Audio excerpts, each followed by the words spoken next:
Timing. Hello, welcome back to the Dynasty Grind. My name is Peter Howard at Pierre Howdy on Twitter and YouTube and anywhere else you might find me. Pretty much, that's just like my name, man. I don't know to tell you.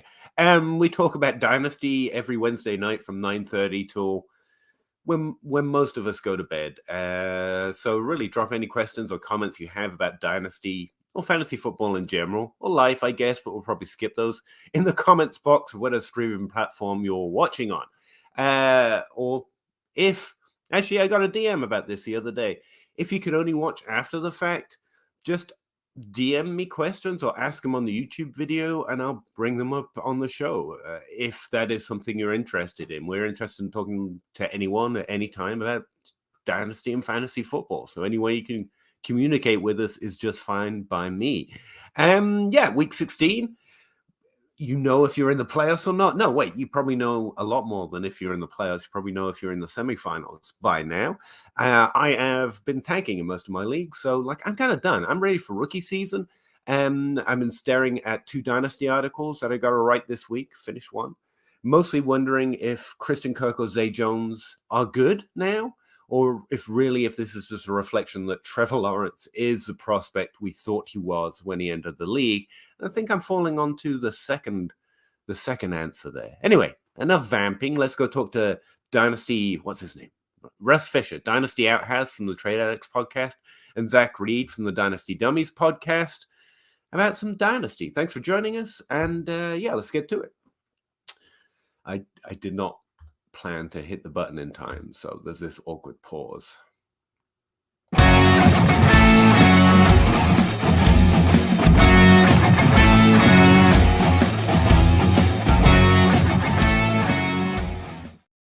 So, fun story. Did you know that little intro that we enjoy so much demonetizes this video? Like and subscribe, by the way. Hey, look at that. I'm on TV. You're on TV, Peter.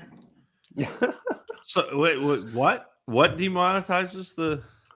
YouTube says that little introduction that it's owned by someone else. Oh, so you can't make money if you use that. Yeah, I mean, I not that the sense it would make me...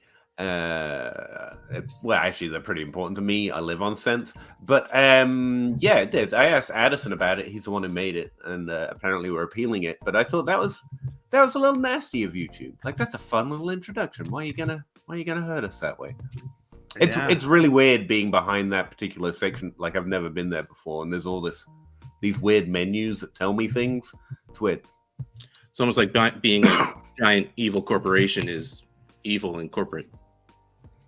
Maybe. I didn't find it particularly evil. I just thought it was interesting. Especially when people watch the Dynasty Grind, and more people than you would think watch the Dynasty Grind after we finish, 300 people every week, or at least with 300 views, and they watch it specifically between the hours of 6 a.m. and 6 p.m. Awful scatter between those hours, but I want to know who's tuning in at 6 a.m. That seems like it's got to be a time difference thing, don't you think? It's probably just my mom. Dedicated follower. See, there you go. Yeah, sorry. It was just interesting. I'd never seen those analytics, and I got kind of lost in them a little bit earlier this week. How are you guys doing?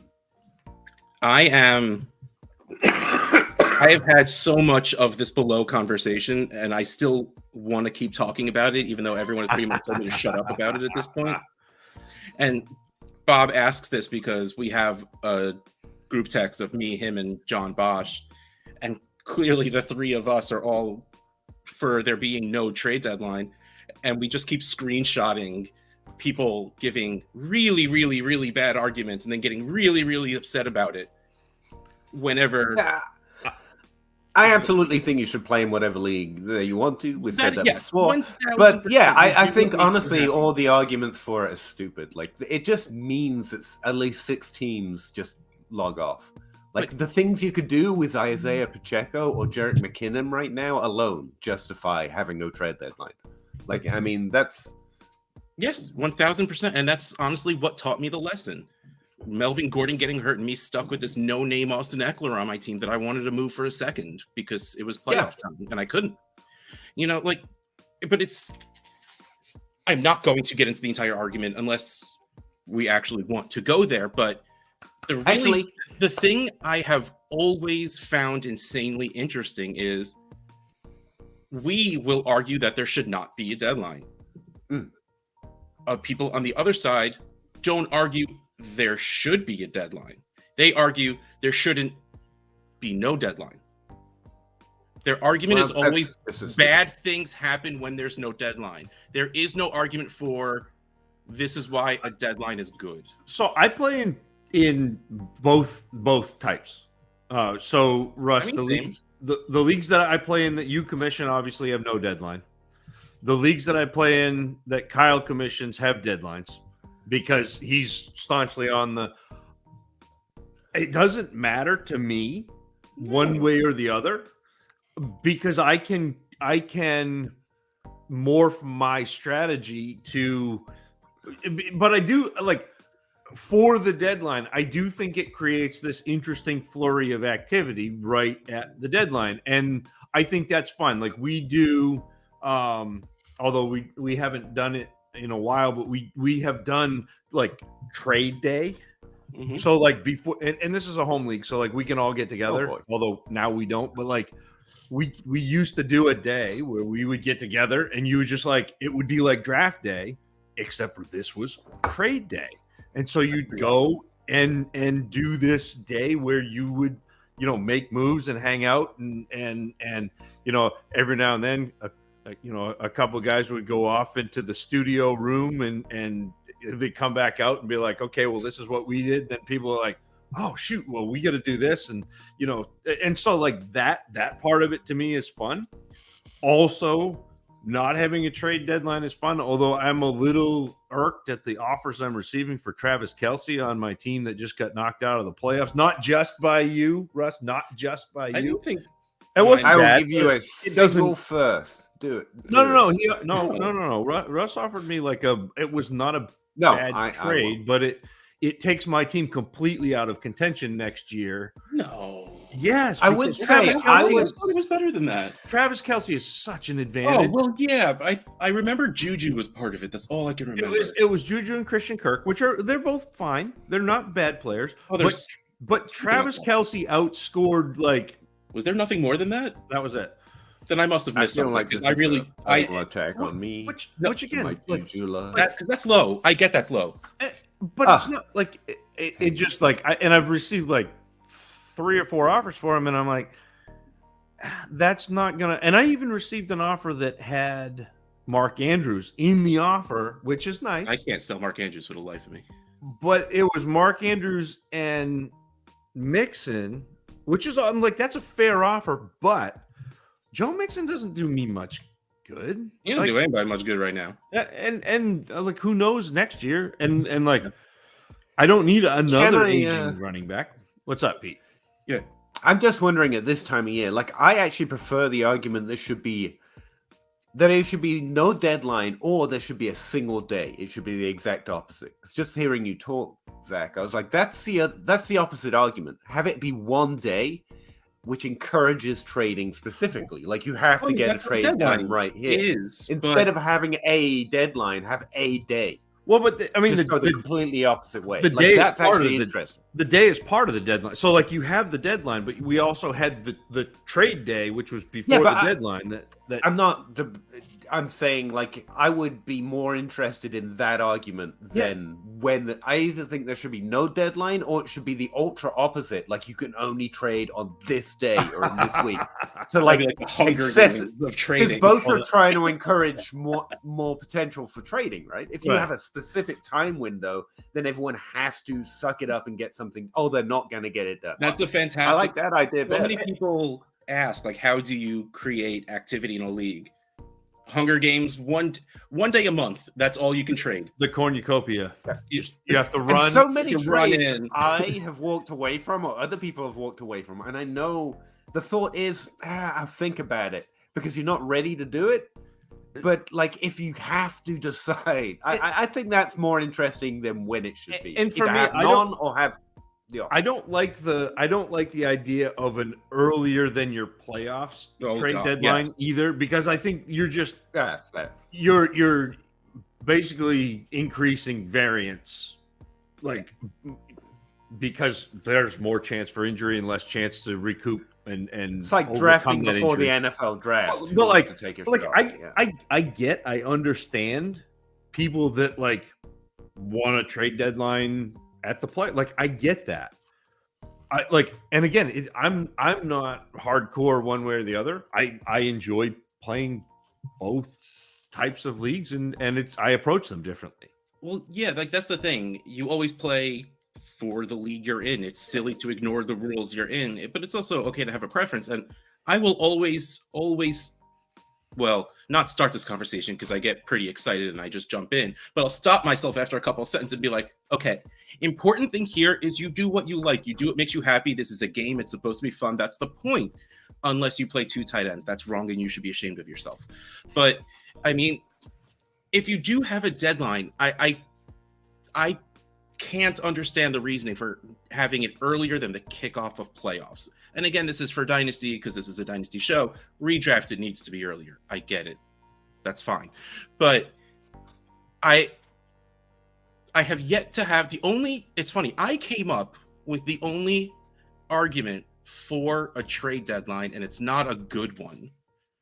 It is a very, very small piece of it. When you are coming towards the playoffs, when week, 14 now ends and it's almost week 15, or it's just about to be week 14. And I have these players on my rebuilding teams like Cole Kmet and these wide receiver 3s, tight end 2s. And I'm like trying to package them up to go get some picks from the competing teams. And nobody wants them because they don't have to do it right now. Right.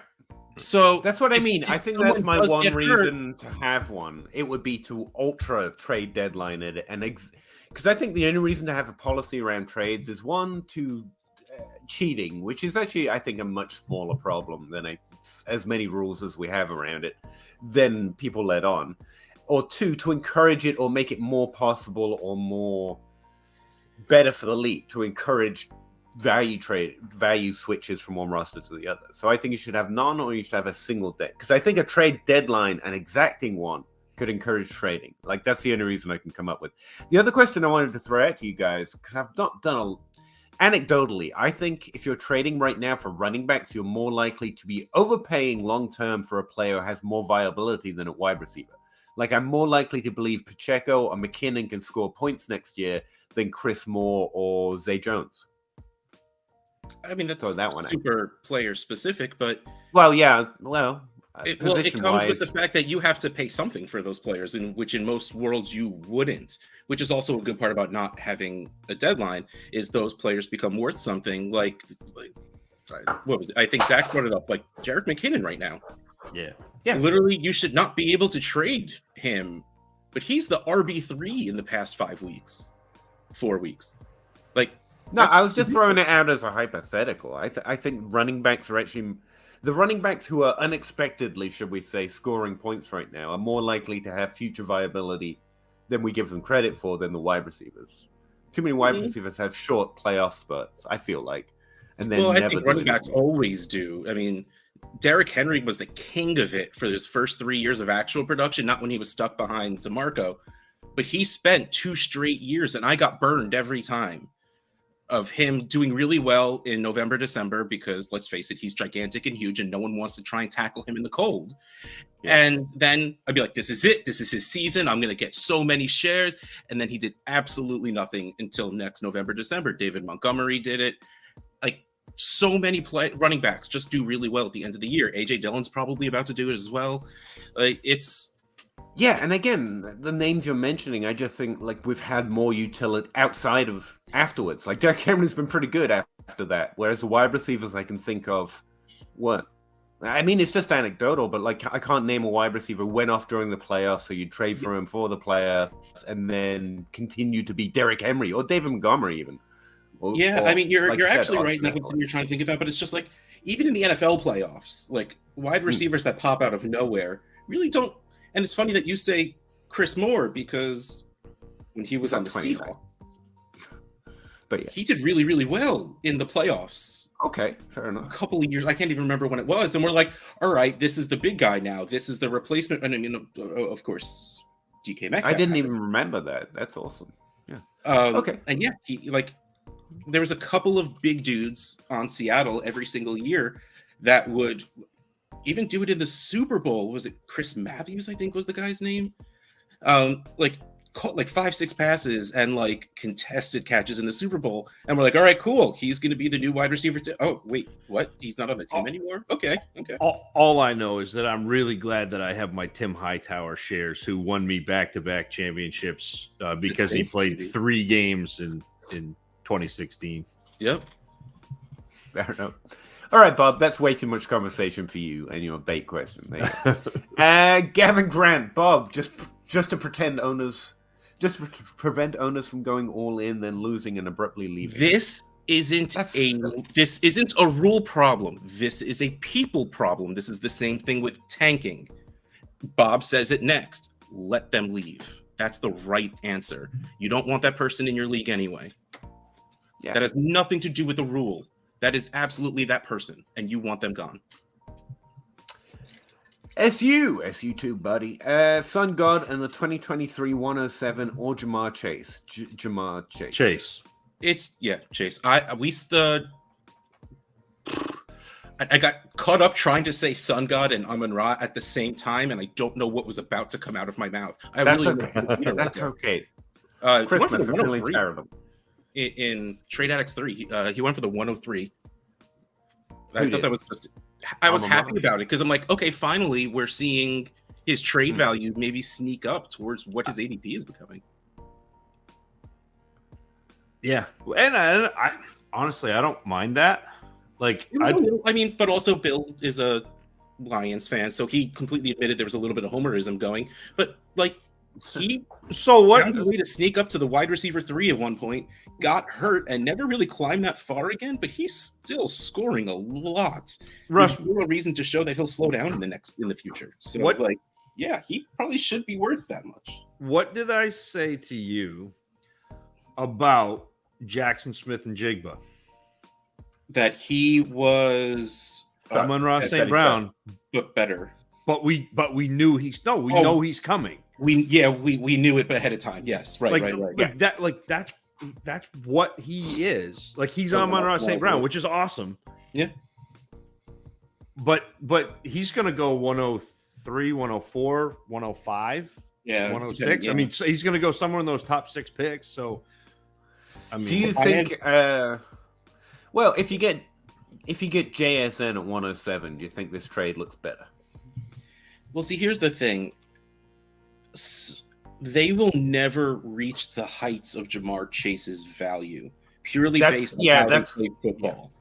So that's how while your team will probably look better in the long run with having Amon-Ra, and if JSN becomes Amon-Ra, like if they are the same thing, right, your team will be better off in the long run having both of them. But Jamar Chase, I mean, that's all you really have to do. You go Jamar Chase. Well, and there's no guarantee that JSN or Jordan Addison fall to 107, and then you've got a there's more 107, maybe a boat. To me, the real delineation of like players that I want right now. I'm gonna give you 2 quarterbacks.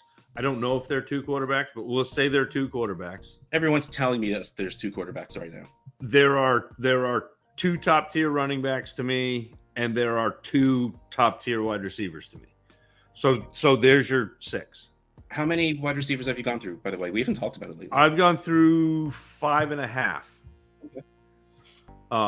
Do you remember off your heads which the 5 are? Yep, I do. So I've gone through JSN. I've gone through Quentin Johnston. I've gone through Jordan Addison, Josh Downs, and Parker Washington. And I'm working on Rakim Jarrett. I don't think I've ever heard that last name. He is fun. Where's he play? Maryland. Oh, I'm in. Yeah. Oh, he's Maryland fun. Wide receivers. I mean, give me Steph Diggs and Torrey Smith all day. I'm in.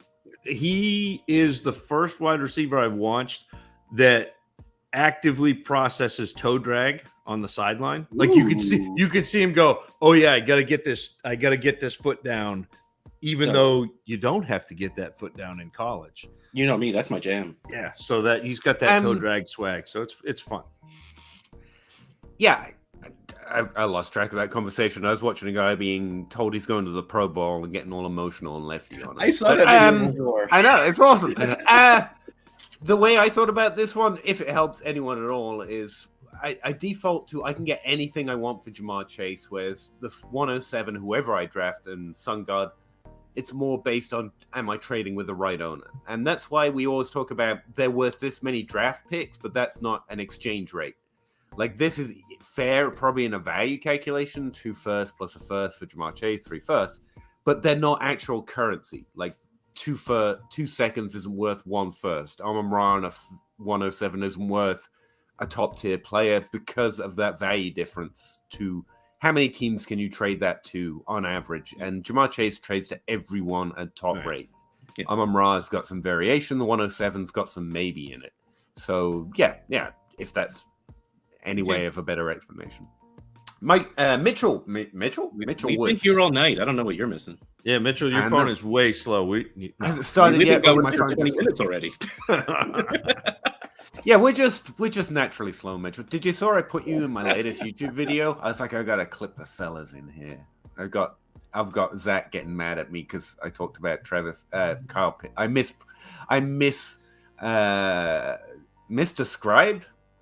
mischaracterized your Kyle Pitts take. I thought that was fun. No? Okay. SU, apparently it hadn't started yet. We were still talking about something else behind the scenes. See here.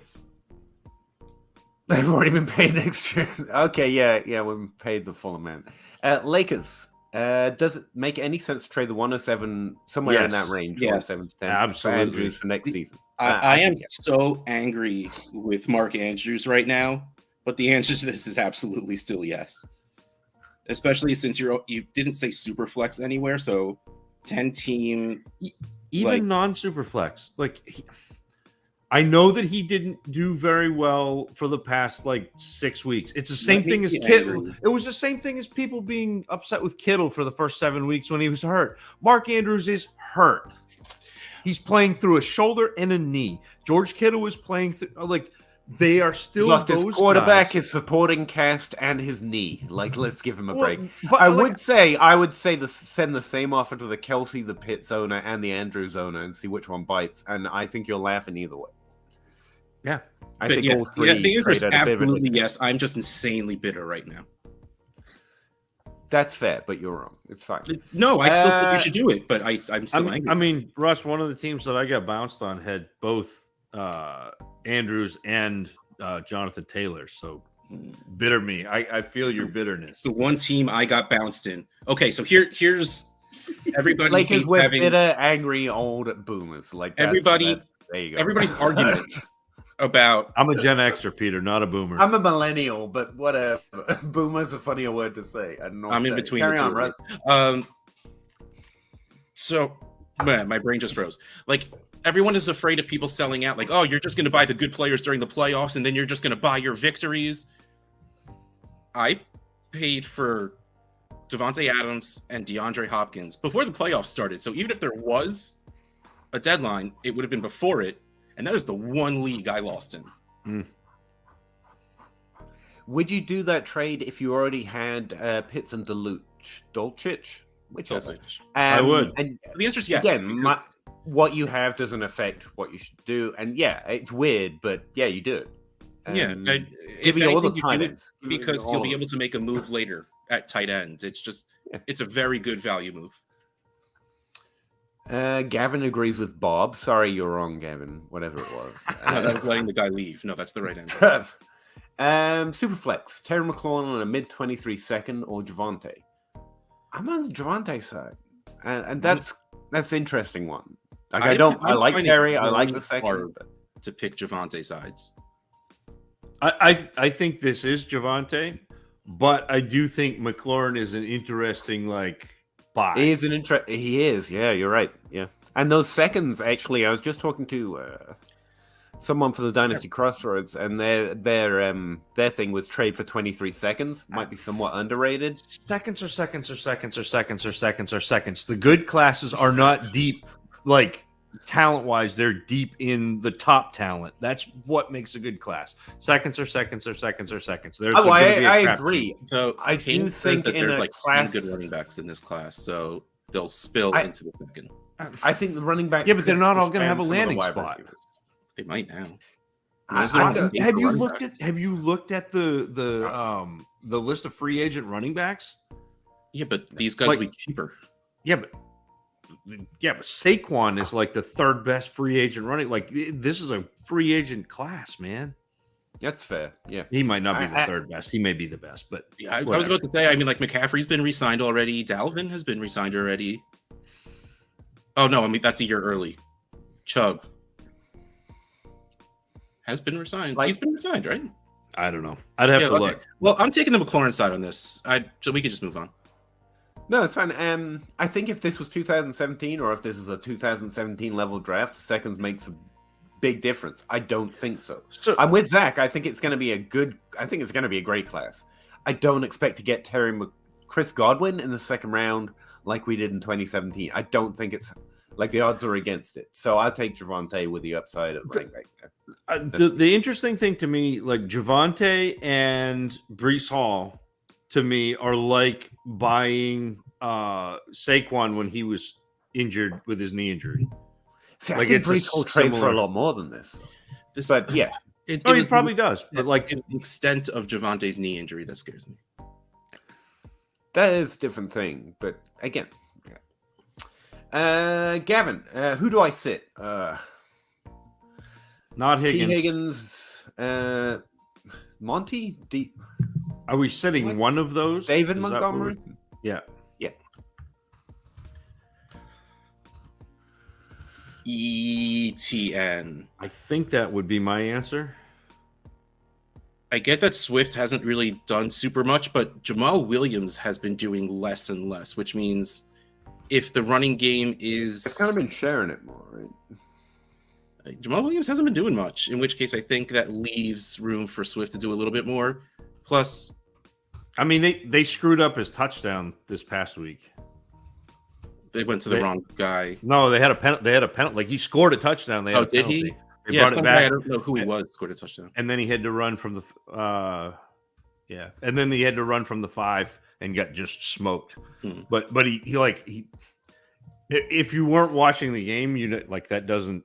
Yeah, no, which is weird because I guess I didn't watch all of the games. I'm sitting ETN in this just because he is not used consistently enough. Where he had that wonderful stretch where he was a large part of that offense, and then Trevor Lawrence started playing better, and then he became a lot less a part of that offense. So I don't want to put my faith in that in the play. I mean, he had a good game. Like this past week, he had 100 yards on the ground. Like it's not like ETN's. Yeah, that was it, right? Like he had liver in 3 games. Like he hasn't had been targeted very much. Yeah. I don't know if you can see that. I've got it T. Higgins, then Travis Etienne, then David Montgomery and DeAndre Swift, looking at the balance of projections. But when I preference it based on who gets it more accurate, David Montgomery is the one, then it's T. Higgins, then it's Travis Etienne. DeAndre Swift doesn't sniff the star of the list there. I'm just showing you this because I'm always looking at it, and I thought I'd share it. Whenever anyone asks, I'm like, that's what I'm staring at, by the way. SU2, buddy. I have the 101, the 107, and another late first, and 7 other picks in 2023. Can you make a run in 2023? What running backs would you look to add to make a run for next year? I wouldn't be adding running backs yet. Wait till the off season. Wait till close to the draft. Wait till close to the season. It's just not a good time to speculate on. It's like anything else. It's like the trade deadline we're just talking about. You're trying to hit a small target, and you're allowed to wait till you get closer to it before you throw that dart. So just wait a minute. Outside of Breece Hall and Javonte Williams that we were just talking about. That's what I was going to say. Just go back to what he was saying before. Remember buying Saquon when he was hurt. We just talked about 2 players that are hurt. So like those might be good ideas. But otherwise, I agree with what Peter said. And with your 7 other picks, pair 2 of those or 3 of those and try to get up into the late first again, and then try to pair your 2 late first to get up into the top 6 or 7 or 8. Like that's what your 7 other later picks in 2023. I would be trying to package to move up. Yeah, and especially if you can, like, think about it. Like, you have the 101, so you're going to get Bijan, so that's good, right? That's what I hear. That's good. Yeah. And then if you can hopefully not use, like, you take some of those seconds, like he said, get up into the first, and then take your latest first, put it with the 107, get up to the 104 on the clock, so you can see if that's where the running back needs to fall, and then you get whoever the RB2 is, which right now we're saying is Jahmyr Gibbs, but like you can walk out of this draft with the running backs you need to make a run next year, and then you will probably still have some extra picks to go do something with when you need them. So, like, honestly, like right now, unfortunately, if you're not going after someone like Brees or Javonte, you're sitting tight until we have a much clearer idea of what draft order ADP outside of all of that. I would be looking to trade some of this for more draft capital later. Don't like pull a Browns where you're like, I've got all these picks, I have to make them. Try and get some future draft capital as you make trades. Don't put it all in the 23 basket, even though it's meant to be a really good class. You're in a position to try and do everything, so try and do everything. Just throw that out there too.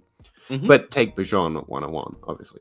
FF Lefty, hello, good evening. Jalen Hurts, why? Sorry, just in mourning. Carry on.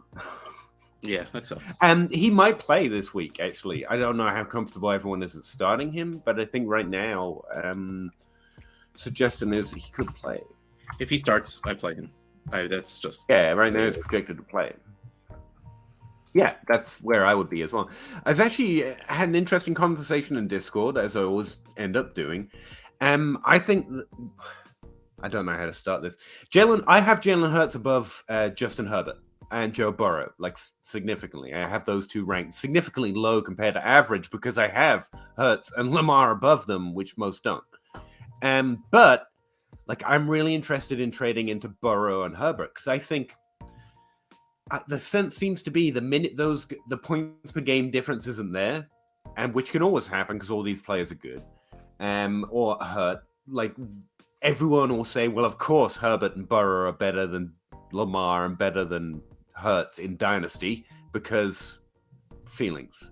And I think, especially based on how significantly different they're scoring and how close they are in ADP, means like there's this tension and people are ready to just demote Lamar and Hurts significantly down.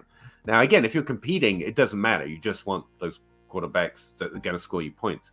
But it came up because someone had a Herbert for Hurts trade on the block and they were getting a plus. And I was like, I think you keep Hurts because you're competitive, but that's a really great trade right now because Herbert isn't bad. He's going to score you some points and you're getting extra value. And I think the minute the off season's here, the value is going to snap.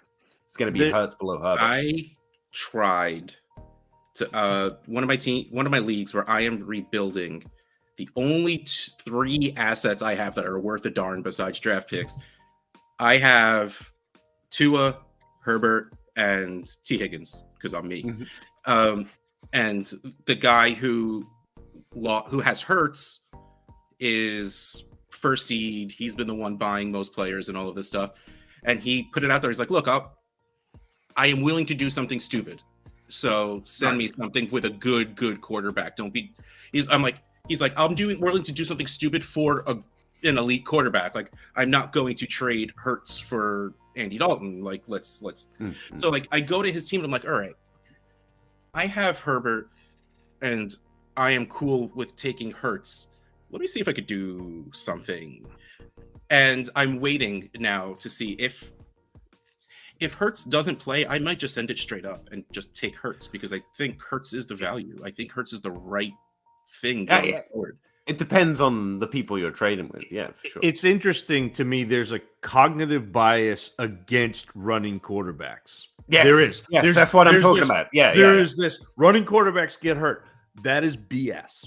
They do not. Yeah, it is. But if you can take advantage of it, I think it's interesting. Any more than any other quarterbacks, like that's not. But Josh Allen got hurt. Oh yeah, he was throwing the ball. But Jalen Hurts just got hurt. Oh yeah, he got sacked. But like, it's not a thing. And if you watch a lot of the running quarterbacks, if they're running and they're getting hit from in front when they're running, they can either cushion the blow or slide or brace.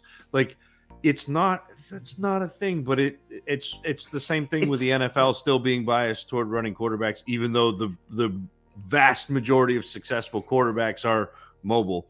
It is one of those things that seems like common sense until you receive more common sense. It's like, if you're good at the combine, of course, athletics matters and athleticism. It's like, oh, that's common sense until you think, well, you're not actually playing football at the combine. Well, and also, with running quarterbacks, you're getting hit so many times, sure, but you're looking down and you can decide. There's a balance there. And again, it sounds like common sense until you apply more common sense. And yeah. Sorry, I think if you can take advantage of that, like right now, if someone wants Hurts more than Herbert and they're willing to add to Herbert to get Hurts, right or wrong, I think, and quarterbacks do get hurt and offensive lines do change and touchdown regression does happen, which is about the separation between Herbert and Hurts right now. And I think it's an interesting window in the right situation. So, yeah, I'm going to send it now anyway. I'm sending Herbert for Hurts. Kevin said he was screenshotted. Unfortunate. Oh, you were the one asking the question. Sorry about that. In my video. FF Lefty, yes. Zach with the Miss Minutes shirt. Love that. That's credit. It's not right.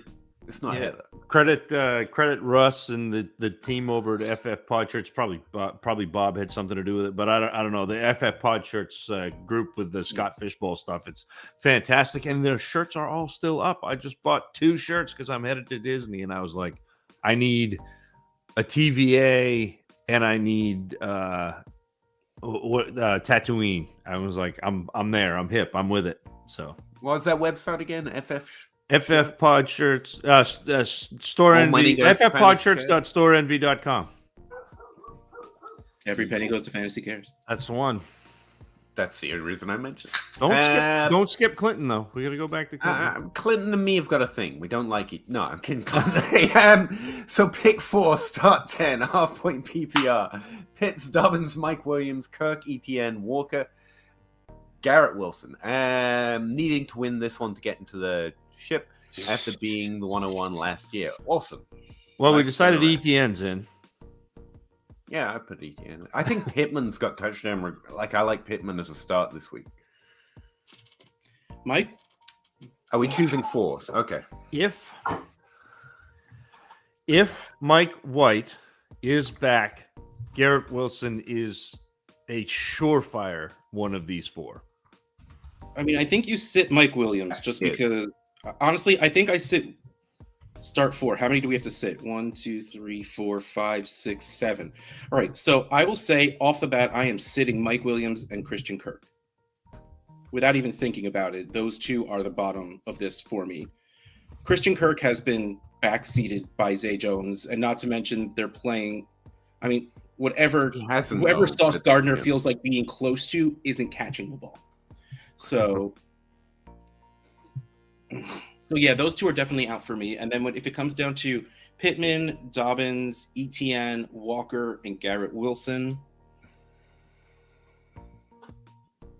I have no freaking idea. I guess I sit ETN. Pittman, Dobbins. I don't know if it's right or not, but I think that's where I am. I'm so bad. I hate start sit. That's why I don't have depth on my teams. I don't want to make decisions. All right. I still think ETN and Kirk are probably starts for me.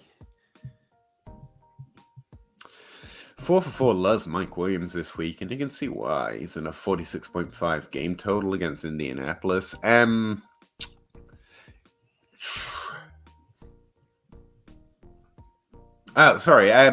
It's Mike Williams and Garrett Wilson are winning right now in terms of balance of consensus. ETN is 3rd, though, and I think I'd love to start a running back for that certainty. Just the touches. So sit. What you're saying is sit Pittman, sit Kirk, Walker. Sit Dobbins, for sure. Okay. Would you start either of those? I don't know. It's not like Kirk just saw 10 targets again this week. He's a top 12 wide receiver. Yeah, here's the thing. Everyone's saying that. I actually wanted to have this conversation, but I didn't know it was going to come up on Clinton's question, so I was waiting. Like, Christian Kirk versus Zay Jones. Like, both have had over 20% target share this year. I think the idea that Zay Jones just took over from Christian Kirk is just not paying attention to what's been happening. Zay Jones has not been scoring touchdowns with significant opportunity. Last Other week way was around. Zay Jones. No, Zay Jones has been scoring catching touchdowns. He scored like 3 touchdowns last week. But he had been scoring touchdowns the last 3-4 weeks. On balance for his opportunities, overall yards, which is the way I look at it. Like, he had 3 touchdowns last week because he was averaging, I think, about 500 yards per touchdown up until last week. I'd have to look. Oh, yeah. He scored a touchdown in week 3 and then nothing until week 14. Right. Thank you. So, yeah, like, it was touchdown regression, but his opportunities actually been relatively consistent. What I mean is both are actually getting significant opportunities every week. Like, I'm not saying that you're wrong about Zay Jones. I'm saying both are getting touches and scoring right now. Right. I think last week was just, I noticed. The real answer, though, to your title question of this week's show is Calvin Ridley. Yep. Sorry. Yeah, I mean, it is, because it's going to be moot next year. Yeah, that's kind of what I'm writing up for my article this week. It's like both are doing well, and I would trade both of them away. Like, I don't like, and that's what got me onto maybe the wide receivers you buy at this time of year are not the ones that you want. But then Russ disagreed with me. So yeah, he hadn't had a touchdown since. I don't really know what you said. I just disagree. That's fair. That's also fair. Yeah, right now, and feel free to check back with me like tomorrow. It's fine because I update projections daily. But right now, I have Garrett Wilson pretty comfortably, and Mike Williams. I hate starting wide receivers over running backs when I need points, but yeah, Williams has that ceiling, baby. Yeah, especially Clinton. You got to play your fields, man. But that's what I'm saying. And that's what they said. Paul Cicero. I tune in at 6 a.m. sometimes if I miss the live show. Oh, hey, Paul, it's you. I knew it's you. I didn't know it. Mitchell Wood. I traded Swift in PPR for a 23 first, a 23 second, and a 24 first. Good deal. I love it. That's pretty close. Yeah, I do. Yeah, especially this time of year. Sounds like an insane win to me right now. Depends on where the 23 first is, how much you like, how well you did. But and again, if you're lower on Swift, I think you got pretty good value. I don't think you undersold too heavy at all. No. So especially this time of year, I think you did good. Clinton Davis, full PPR, start 1. Tyler Algier. Yeah. Tyler Algier, Jeff Wilson, Moss, or Deion Jackson. I think it's Algier pretty easily for me. Yeah, it's Algier. Dude, if you can start Randy Moss, you start Randy Moss. What about Deion Jackson though? If is Jonathan Taylor out again? Oh, he's out for the season. So there you go. I mean, Deion Jackson is there's a question there anyway. It's about to be Zach Moss season. That's what's happening. Ugh. Deion Jackson, Tyler Algier, Jeff Wilson in order. So you start Deion Jackson. Yeah.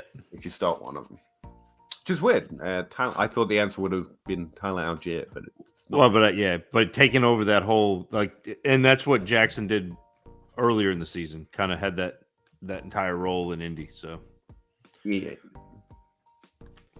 Jake Throwbridge. I do play 2 tight ends, and I am ashamed of myself. I don't have no words. Did anybody else besides me see Jake's Love Actually fantasy football? Actually, you need to go to either Jake's Twitter or it's like Fantasy Life Twitter. Go find that on Twitter because it was fantastic. It was well done, hilarious. Yeah, he is. He's great. He's freaking hilarious, like annoyingly hilarious and good looking, and has a great voice and good podcast too. I'm just saying. Yeah, I know it's not part of the DLF family of podcasts, but we can still say it. It's a pretty good show. I don't recognize any podcast not on the DLF network. I'm sorry. Wait, do you podcast again? It's a podcast. I was actually trying to find it. I'm sorry. I don't know if it's just me, but Twitter I can't search a tag or search for people when I go to The search on Twitter It's is like they didn't did you try. mean this person in China? Like, Yeah. no, I did not mean It's that so bad. person I do not know. Thank you. So bad. But yeah, sorry, Jagger, I'll look it up. But apparently it's great. Everyone should check it out. Andrew A. Trade day sounds like a great idea. Andrew and me get along great, unlike me and Clinton. Andrew A. and me are like this. I agree on having the deadline late if you have one. Rookie wide receivers tend to break out third quarter.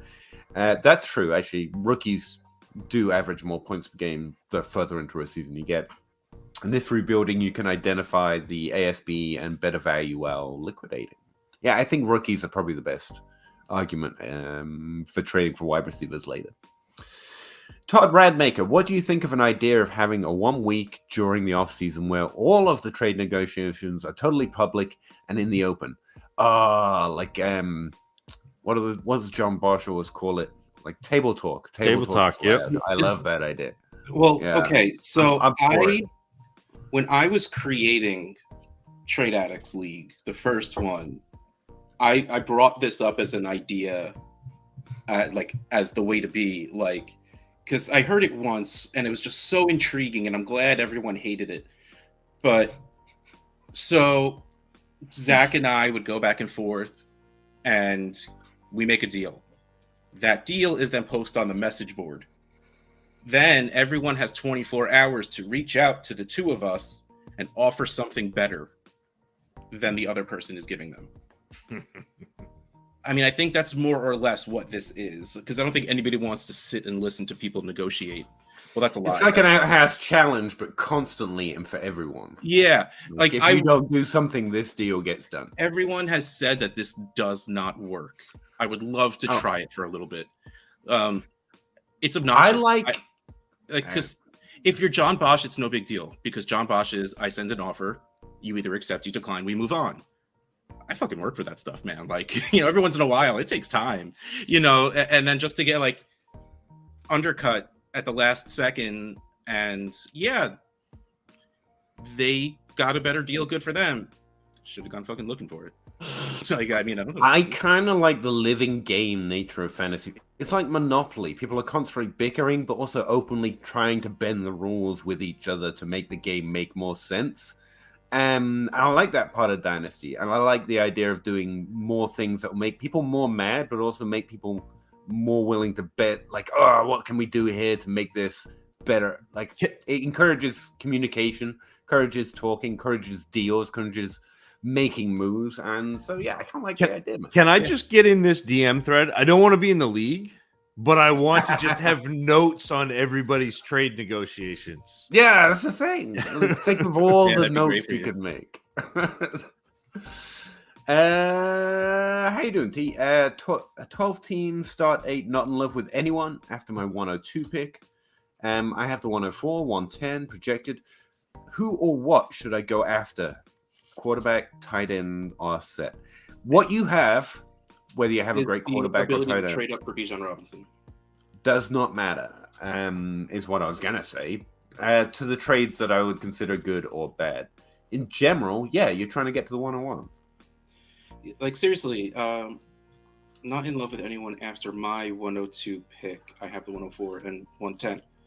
Yeah, I would find it, like, even if you could magically use the 104 and 110, add something else to go up to the 101, so you get the 101 and 102. Like, that's baller. Like, it's someone on my podcast was saying the exact opposite this week, which I ain't getting into it with them, but for a while now, I've been a fan of especially in the rookie draft, don't wait around for who forced you. I like the idea if all else isn't possible, but I don't want depth in a rookie draft. I want to go up. I want to spend to go get the player I'm most certain of. In general, that's my strategy. But you got to play the draft. You don't have to. So that's where my mind's at. What I've been really successful with the last 3 or 4 years is trading down to get the player I'm most sure of, because the community hasn't been as sure of the players that I've been sure on. So that's netted AJ Brown in 108, 109 range. That's netted Justin Jefferson in the 110 10 range. I would agree with that. Yeah, I would. Yeah, okay, I'll adjust, and you go and trade for the pick you player need to you get want. the player you want, Absolutely. instead of seeing what falls to you. And that's why I'm saying, having done no rookie work, I can still at least be confident that the 101's a really good pick this year, and so that's where my mind goes. And honestly, I think the 102 is a really good pick, but if you don't need a quarterback, you could move back a couple of picks or a pick and net yourself more from somebody who needs a quarterback. So like you could end up turning that 102 into, you know, the 103 and the 107 or something like that if a team needs a quarterback. So that to me is something that I would consider doing, even though it sounds like you're convinced that you're going to make your pick at 102 and you're going to draft, my guess is Gibbs. But that's kind of, I would not be, especially right now, you don't have to be sure of your draft. You don't, like Peter just said, he hasn't even looked at the class, and Peter is one of the people I trust implicitly with draft classes. Like I value his input over almost everybody else except for my own. And I use his processes like a series of checks and balances from mine, and I'm only through 15 players, so it's not like and I'm pretty plugged into this, so you don't have to have an idea yet. It's okay to start thinking about it, but you don't. Yeah, you can wait for more information. But like if I'm sitting there at the 104, I'm looking at Jackson Smith and Jigba. I'm looking at Jordan Addison. Like right now, without having draft capital, without having, like, those are two players I'm looking at. I'm looking at Jahmyr Gibbs if he falls, and so those are the three outside of that quarterback. Like those are the guys that I'm looking at in that range. Okay. And then 110, who the heck knows? There's probably going to be a running back at that point. Okay.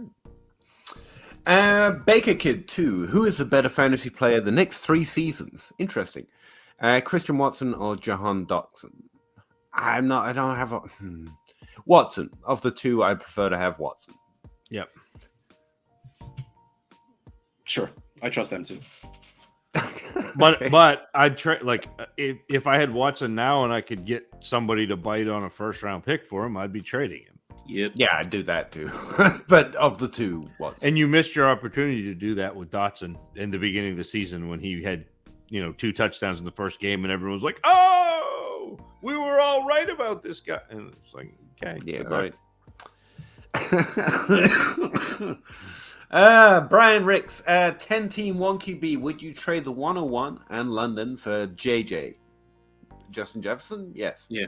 That's the 103 and the 4 and a second for AJ Brown. Yes. Or JMO and Pickens plus the 107, somewhere between the 107 and the 110 for AJ Brown, Jalen Waddle, and Garrett Wilson. Yes. Wait, that last one. That last one would be my preference. Yeah, Jameson Williams, Pickens, 107. Yeah. Even if that is the 107 through the 110. Yeah. If you have every single pick in this first round and you could move Jameson Williams, George Pickens, the 107, 108, 109, 110, and get AJ Brown, Jalen Waddle, and Garrett Wilson, you go do that right now. Yep, that's the one.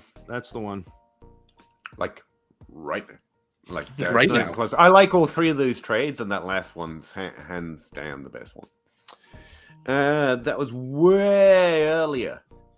Mitchell, your phone's working. Mitchell, we started.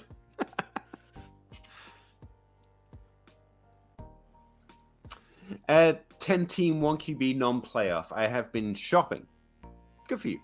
Aaron Jones to contenders for buy low pieces in 2023. Okay. What's the least you would take for Jones before you decide to stash him for the next year? What's the least you would take for Aaron Jones? Early second value. I mean, I want to get a first for Aaron Jones, but I realize it's probably not super realistic.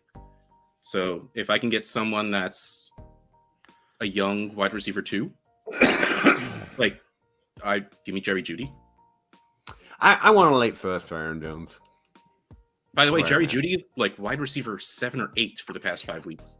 I think you do better with Aaron Jones trading him for players. Honestly, a player and a pick. If I'm Yeah, gonna trade I him. mean, But yes, 1000%. I just mean I wanted to give a value area. yeah. I was just telling. Yeah. I know you know, but Baker Kid might not know how I think. So, like, I want to throw it out there. You don't know how you think. That's true. Something to do with electrons. I don't know how. It No works. one really knows synapses and myelin sheaths and stuff like that. Zach, what's the lowest you'd do? You just gotta put me on the spot like that. I don't know. Well, I gave you more time than either of us got. To be fair, I agree with you, Don't know. Peter. Fair I agree with you that I would probably trade him for a player, not a pick, because I think that people look at picks and go, "Oh, those are future," and Aaron Jones doesn't have a future. I also think that holding on to him is not doing you any favors. I don't think his value goes up at this point. no. Well, it's really more you along have- the lines of, do you think he still has production value next year? Like, Maybe they're not playoff team, but that doesn't mean Yeah. I I don't think say he they're does. rebuilding, I guess is my line of thinking. Like in trade at X10, the one where I traded for Adams and Hopkins, I was trying to trade away Adams, which I actually successfully traded away Hopkins and Adams, but I was dealing with someone who we were not seeing eye to eye. And I'm like, look, I mean, Devontae Adams, I get it. He's 29. I get it. He's 29. I get it. He's 29. That's the bad thing. But he's really, really, really good. He's not on a really good team, but he's on a team where he's the really, really, really best option. And the quarterback he moved to play with. I'm fine with keeping him on my team for next year. I don't need to move him. The question is, can you say, clearly not the exact same thing, but can you have that line of thinking with Aaron Jones?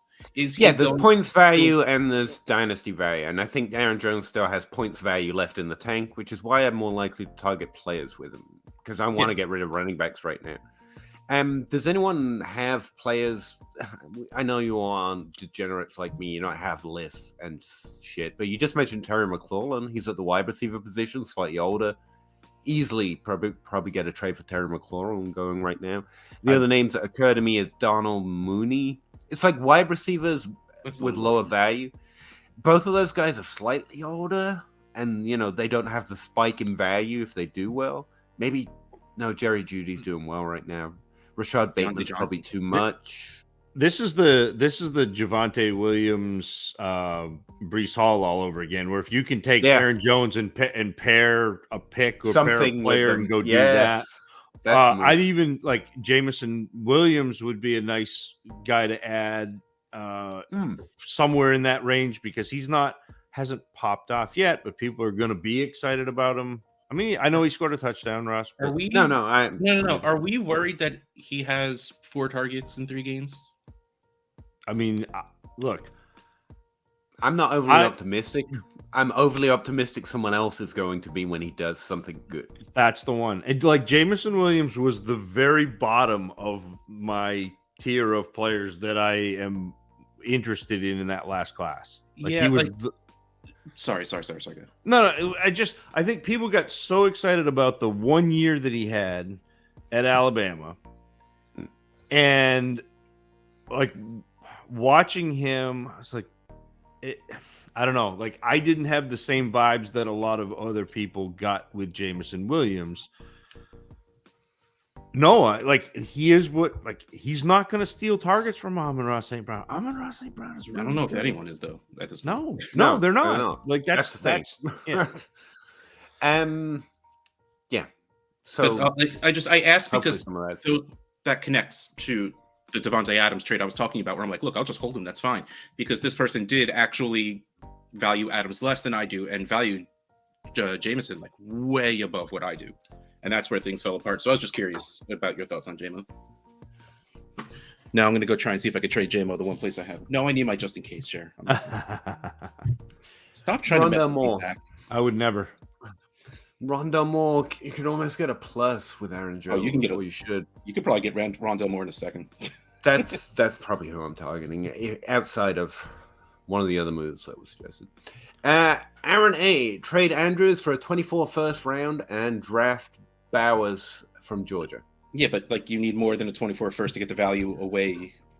Like, can I get a 23 for like a late 23 first and a 24 first, so I can draft the tight end? Oh no, Bowers is next year. Mayer is this year. Yeah, Meyer. I kept calling him John Mayer on purpose, like wrong, and then I call him Michael Myers, but that's different too. So, I mean, yes, maybe drafting Bowers is the right answer, but like clearly that's not the move you made. Marcus Brown.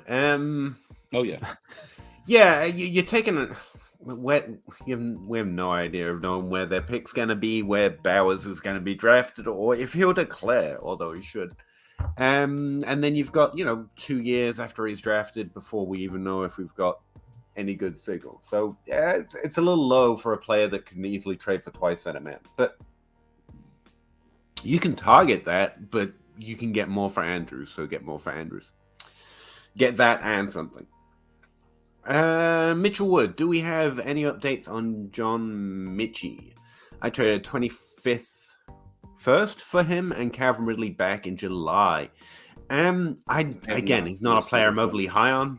I think he was decent in college. He could probably do something in the NFL, but I'm not expecting him to be a breakaway. But I also haven't seen anything about his health. That's the other thing. I don't know when he was going to be available, unlike Jameson Williams, where we have a great deal of expectation of him being he's playing. Calvin Ridley was a good trade though. I think his value is going to bounce up pretty soon. Justin Fields versus Buffalo or Lawrence versus Jets?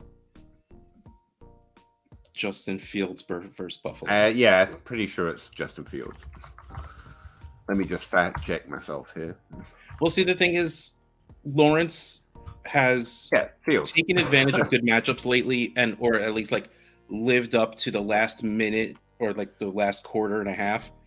They just have a very, very good pass defense. Buffalo has been ish, middle of the package, and then Justin Fields has that running floor. So that's why I can feel he's QB6 in the season. I'm really excited about Trevor Lawrence. Don't get me wrong, but it's Justin. It's Justin. I mean, I wish I had even more shares. I wish I hadn't traded you the share you have in Olympians. What, you mean the share I traded you that you traded me? Yeah, that one. I traded in what turned into the 101. Degenerates. 1 QB, 23, 110, or Jalen Hurts? Hurts for a late first? I'd do Hurts for a late first, even in 1 QB. Absolutely, yes. He's one of those quarterbacks. Yeah. Mm-hmm. I mean, usually my line is second round to go get cool. But if you already know that you got Jalen Hurts 110, he's a difference maker. You go do that. Yep. Unless you have Josh Allen, but yeah. I have Justin Jefferson, Cooper Kupp, Drake London, Garrett Wilson, Lamb, Higgins. Flex. My running backs are Swift, Saquon, trade Swift. QBs are Stafford, Lance, Goff. You need quarterbacks. Should I move Jeff or Kupp? No. The answer is not to move Jefferson. Is this 1 QB? If this is 1 QB, just go with Goff. He's doing well enough. I wouldn't. You got all the upside you need there, Lance. I mean, I'm me, and I don't want Swift on my team, so I would move Swift instead of them. How high up do you think you could get if you paired Swift and Lance for a quarterback? That's probably anything outside of Allen, Mahomes, and Hurts. The rest of them are on the table. All right. So if you did that for one of those other difference, because there are other difference-making quarterbacks. You do that. You have that as your QB1, Goff as your QB2, and then your wide receivers just carry you. That's literally the package I'd start shopping around for your top 5 quarterbacks. Yeah. I'd put Swift with Lance, and that's a fair offer for most of them, especially if it's 1 QB, and see if anyone snags. They might not go, oh yes, but they might be interested in It's a 2 QB.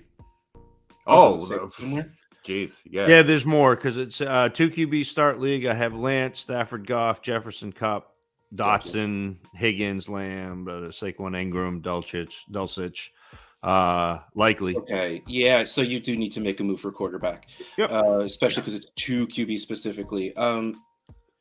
I also wouldn't hate because usually, I mean, you're pretty light at tight end at a running back. Sorry, especially if you move Swift. So I wouldn't hate tearing down a bit and going for like Trevor Lawrence plus solid QB, solid running back 2. Here's the thing, though.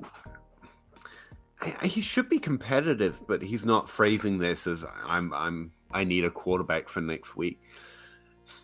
The first players that come to mind at quarterback that I target are Jalen Hurts and Lamar Jackson. Those are the first 2 I target, but they're in my top 5, and they're the 2 in the top 5 that I have that I think other people can be low on for reasons like rushing, for reasons like draft capital, and so that's the way I go about it. And you should definitely go out and trade for at least one of your top 5 quarterbacks. Dak is another one because he's often underrated, but I get going Lawrence and trying to get young, but like I like Lawrence a lot, but I like those are the 2 that jump off my head or that I go try and trade for. Definitely keep Jefferson. In a 2 QB league, I'd be interested in adding Cup to that package we highlighted, the Swift, Lance, Cup, and try and get one of those top 5s. Like that's heavy, but I want to go heavy for one of those quarterbacks. Obviously, the goal is Mahomes and Allen, but they're just hard to get. I don't think I want to give up all 3 of those players to it's a lot. To get anybody except for Mahomes, Allen, and Hurts. Like I think that's a lot. TaylorMade 10-team 2 QB PPR. What would you sell the 101 for? I feel like we have this question every week, and it's a good one, Taylor. It's no problem at all. It's just who wants to give their Think answer. of what you want to get. Add 2 firsts. It's really funny. Like we had this yesterday, Trade Addicts. It was just me and Bosch because Rocky just didn't feel like showing up, the dick. And we had the question, how do you get the 101? What would you offer? Like, how do you trade for the 101? And it's such a vague question. It's almost impossible to actually answer. Just like this. It's like, what would you sell the 101 for? Like, oh, well, everything. But here's the thing. Here's where he's going to be the Dynasty running back 1 before without even thinking about it. And this is 2 QBs. He is now. You're still going to have a couple he's the 6th pick of off the board in most Dynasty leagues already. Like that puts everyone on the table. Yeah, I agree with you. Like you're going to have Allen, Mahomes, maybe Jalen Hurts, depending on who has Jalen Hurts. After that, everyone is on the board. After that, everyone is on the board. I don't think you shouldn't be able to get a few more quarterbacks, and then Jefferson or Chase, you should not be able to get them, but I would still try. But my answer always ended up coming down to, if I have the 101, especially if I earned the 101, I'm not 1-for-1ing it. I want like 3 really good pieces. I want to get Trevor Lawrence, T. Higgins, something like, and another very good young Garrett Wilson. Like, I want that. Like, that's probably the trade away. Yeah. Like if I'm trading it, then I want, yeah, that's a good way. If I'm moving it away, I need it to help build my team. And so you don't want Jefferson, you want Garrett Wilson, Chris Olave. Give me Chris Olave and a first. You want many great things. I need a package to really move it. And don't get me wrong, if someone came to me and said, hey, here's Justin Jefferson for the 101, I'm going to say yes, it's freaking Justin Jefferson. But my preference really would be to get those pieces to help build my team quicker than just that one piece will. Because especially if we're talking personally, it would not be very long before I get antsy and start sending away trades to trade away Justin Jefferson for 3 pieces, because I'm stuck with Justin Jefferson being one of like the 3 pieces on my team, and I don't have that patience. Excellent. Good answer. I like that answer. It's like you do this a lot. I talk about it a lot, at least. Exactly. Oh, sorry. Patty Mills, Lamar and 101, or Trevor Lawrence and AJ Brown. It's Lamar on the 101. This is one quarterback, so this is pretty much just the 101 or AJ Brown for me. And the answer is 101. I think Lamar is better than Lawrence. Oh, he is, absolutely. I just don't care enough in a one quarterback to weigh that into it. It's different enough for me, but whatever. Yeah, I am lower on Lamar than a lot of people are. You guys are arguing about agreeing. Yeah. Yes. Have you met me? You should see us. You should see us make a food order. It's great.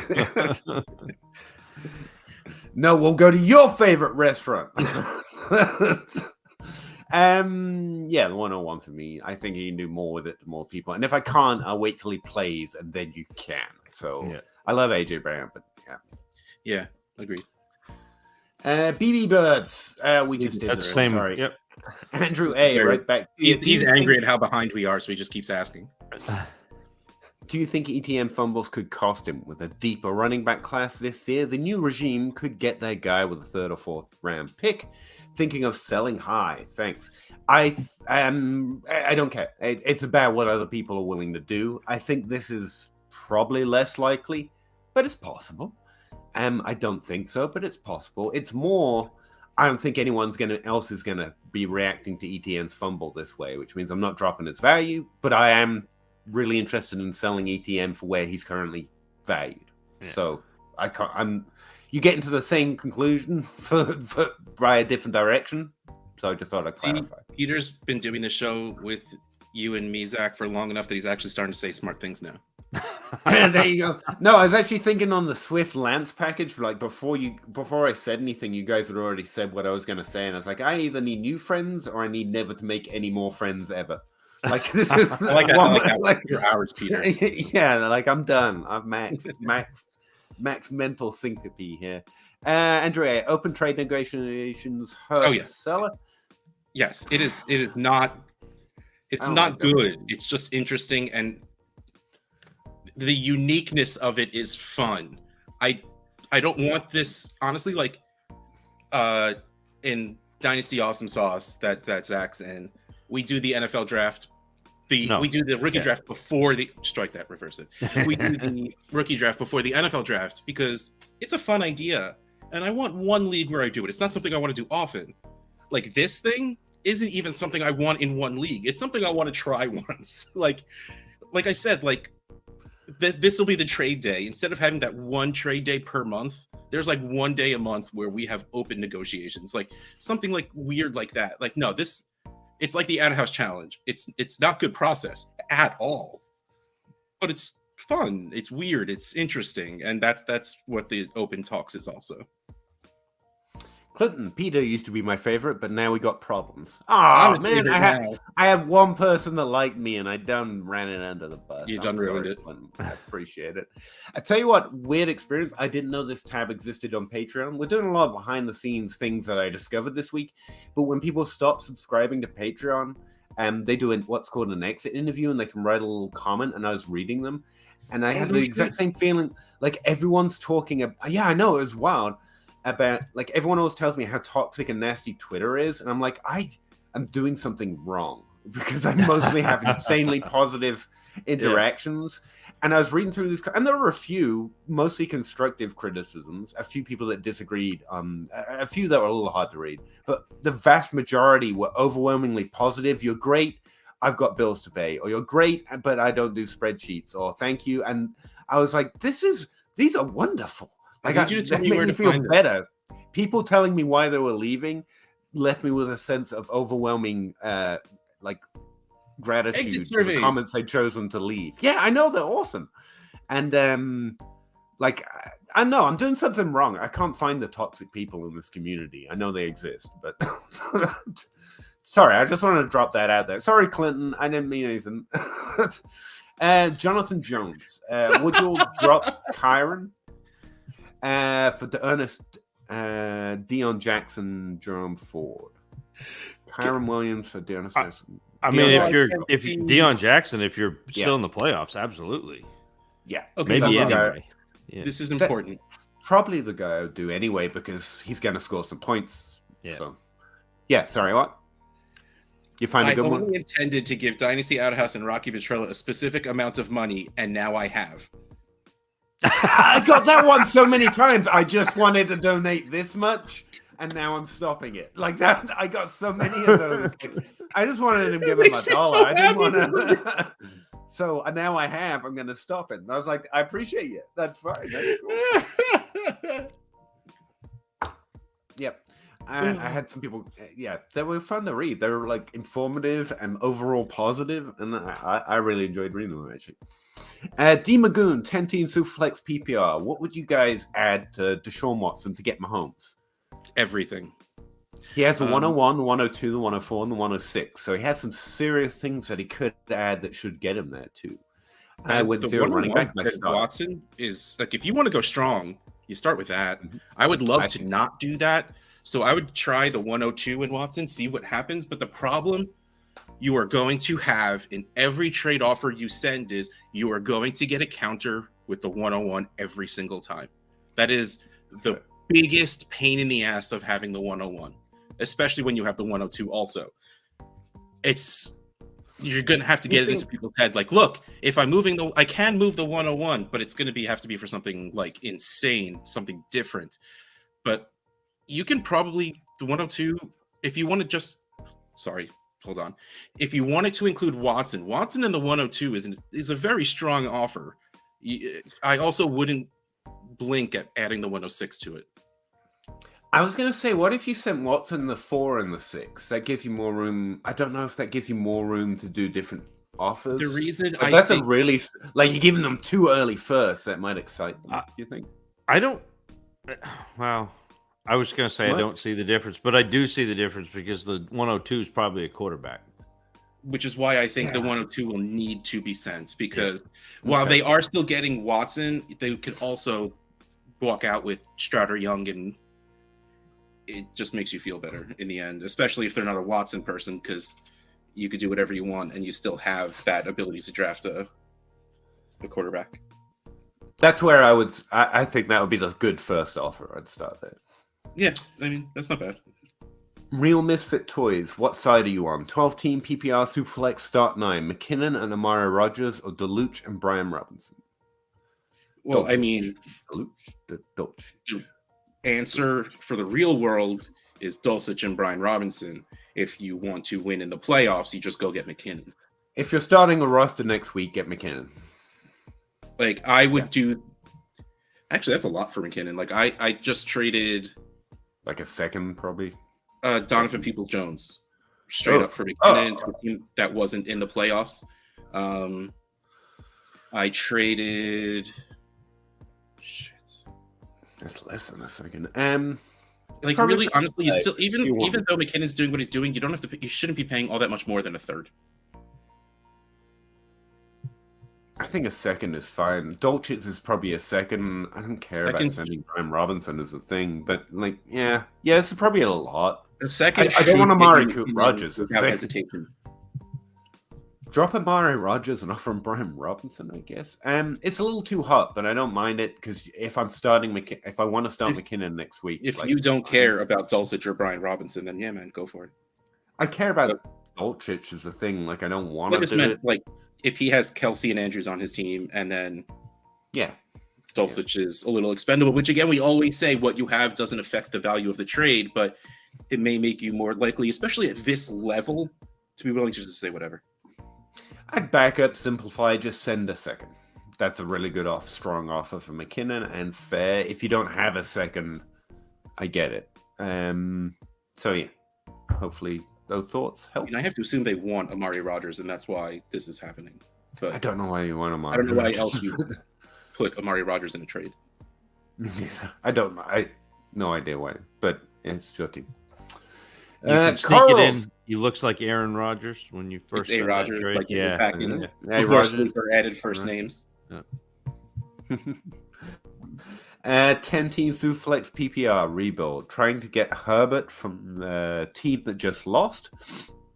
What is the most you would add to the 104 plus a 24 first and Carr to get him? I think that's strong offer. Wait, so 104 first Carr plus what? I think at that point it's not going to matter unless it's like it. If you start adding seconds, it's just going to be And compiling value, and no one's discount going to players. care about them. Yeah. So I think the if- offer's strong enough to send. I think that as- that's what I was about to say. Like, I think that's a pretty strong offer on its own. And as for the quarterbacks I would target, Salon, Mar, and Hurts. Outside of Herbert, it's whichever one's lowest value. Maybe Dak, Kyler. The other part of this, though, thinking as a team that just lost, like if I'm looking at my team and I get nicked up and I still have a good team, it's going to take more than Derek Carr and a couple of firsts that aren't going to be quarterbacks to get me to move off Herbert. Just because, like, I'm not trading a top 5 quarterback for a couple of firsts that aren't going to be quarterbacks and a quarterback who may not be a quarterback here. I don't think he's very long for, at least for the Raiders. So I don't know. It's just, I get it, but coming at it from that other perspective, like I am a team that just lost. I had five leagues, was in the playoffs in all but one, and got bounced in all but one. And I'm not at a point where I'm blowing up my teams because I was a top 3 scoring team this year. Because you're not me. Yeah, well, I was a top 3 scoring team this year. Yeah. There's no reason why I would, like, a couple of breaks here and there, and I'm fine. So if I had started Mac Hollins last week, I'm fine. Think about that. The difference between me, like, being the bull of the woods in the playoffs and being out is the fact that I didn't start Mac Hollins. That's wild. I'm sorry. We both scored so many. We scored so many points. Oh, I know. We both were over 200. Over 220. Yeah. You did it to yourselves. That's what I'm hearing. Sober money. What's a realistic value on Breece Hall? I actually think that's an interesting question right now. Just before I get to you two and finish reading the question, we keep talking about trading for Breece Hall. I think it's an excellent idea. I think his trade value is decent. If you look at ADP or rankings, like there are only 5 players above him. Like there is a disconnect somewhere, and I'm interested in your thoughts on that. He's in sober money is in a rebuilding situation. He needs a quarterback. He has Tannehill, Cousins, Russell Wilson. He also has 223 firsts, 223 seconds, 224 firsts, and 324 seconds. That was. I don't understand what you have to worry about. He wants Breece Hall. Also, where would I get Breece Hall? So whatever. Yes. Hugest. Wait. He might want to trade him away. I don't know why you would though. Also, when would you get the hugest value? He is trying to trade. Yeah, he's trying to get rid of him. Not now. Not now. Workout videos. Yeah. In the when he starts practicing again. The last iteration of DLF, so December ADP and Superflex for DLF, Ken Walker is running back 3. Yeah, I saw that.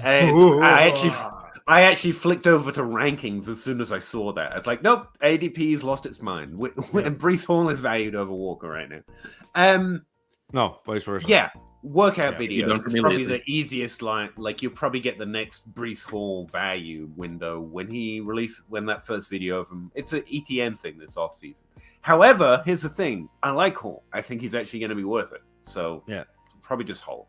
Man, when he first got hurt, there was a few weeks where we were still talking of him as the RB1. Yeah, yeah. So I'm there. Like, I still really, really like him. Really. No, like, I value him over Taylor right now. It's stupid, but I like him over Taylor. I don't value him over Taylor. That's fair. That's a fair distinction. I'm talking inexactly. That's fair. Howdy's heroes, gentlemen. We'll have to do. Good evening, and RIP to those playoff teams who just lost JT and Hurts and Lamar Jackson. And I have to struggle through the playoffs with Zach. Fair.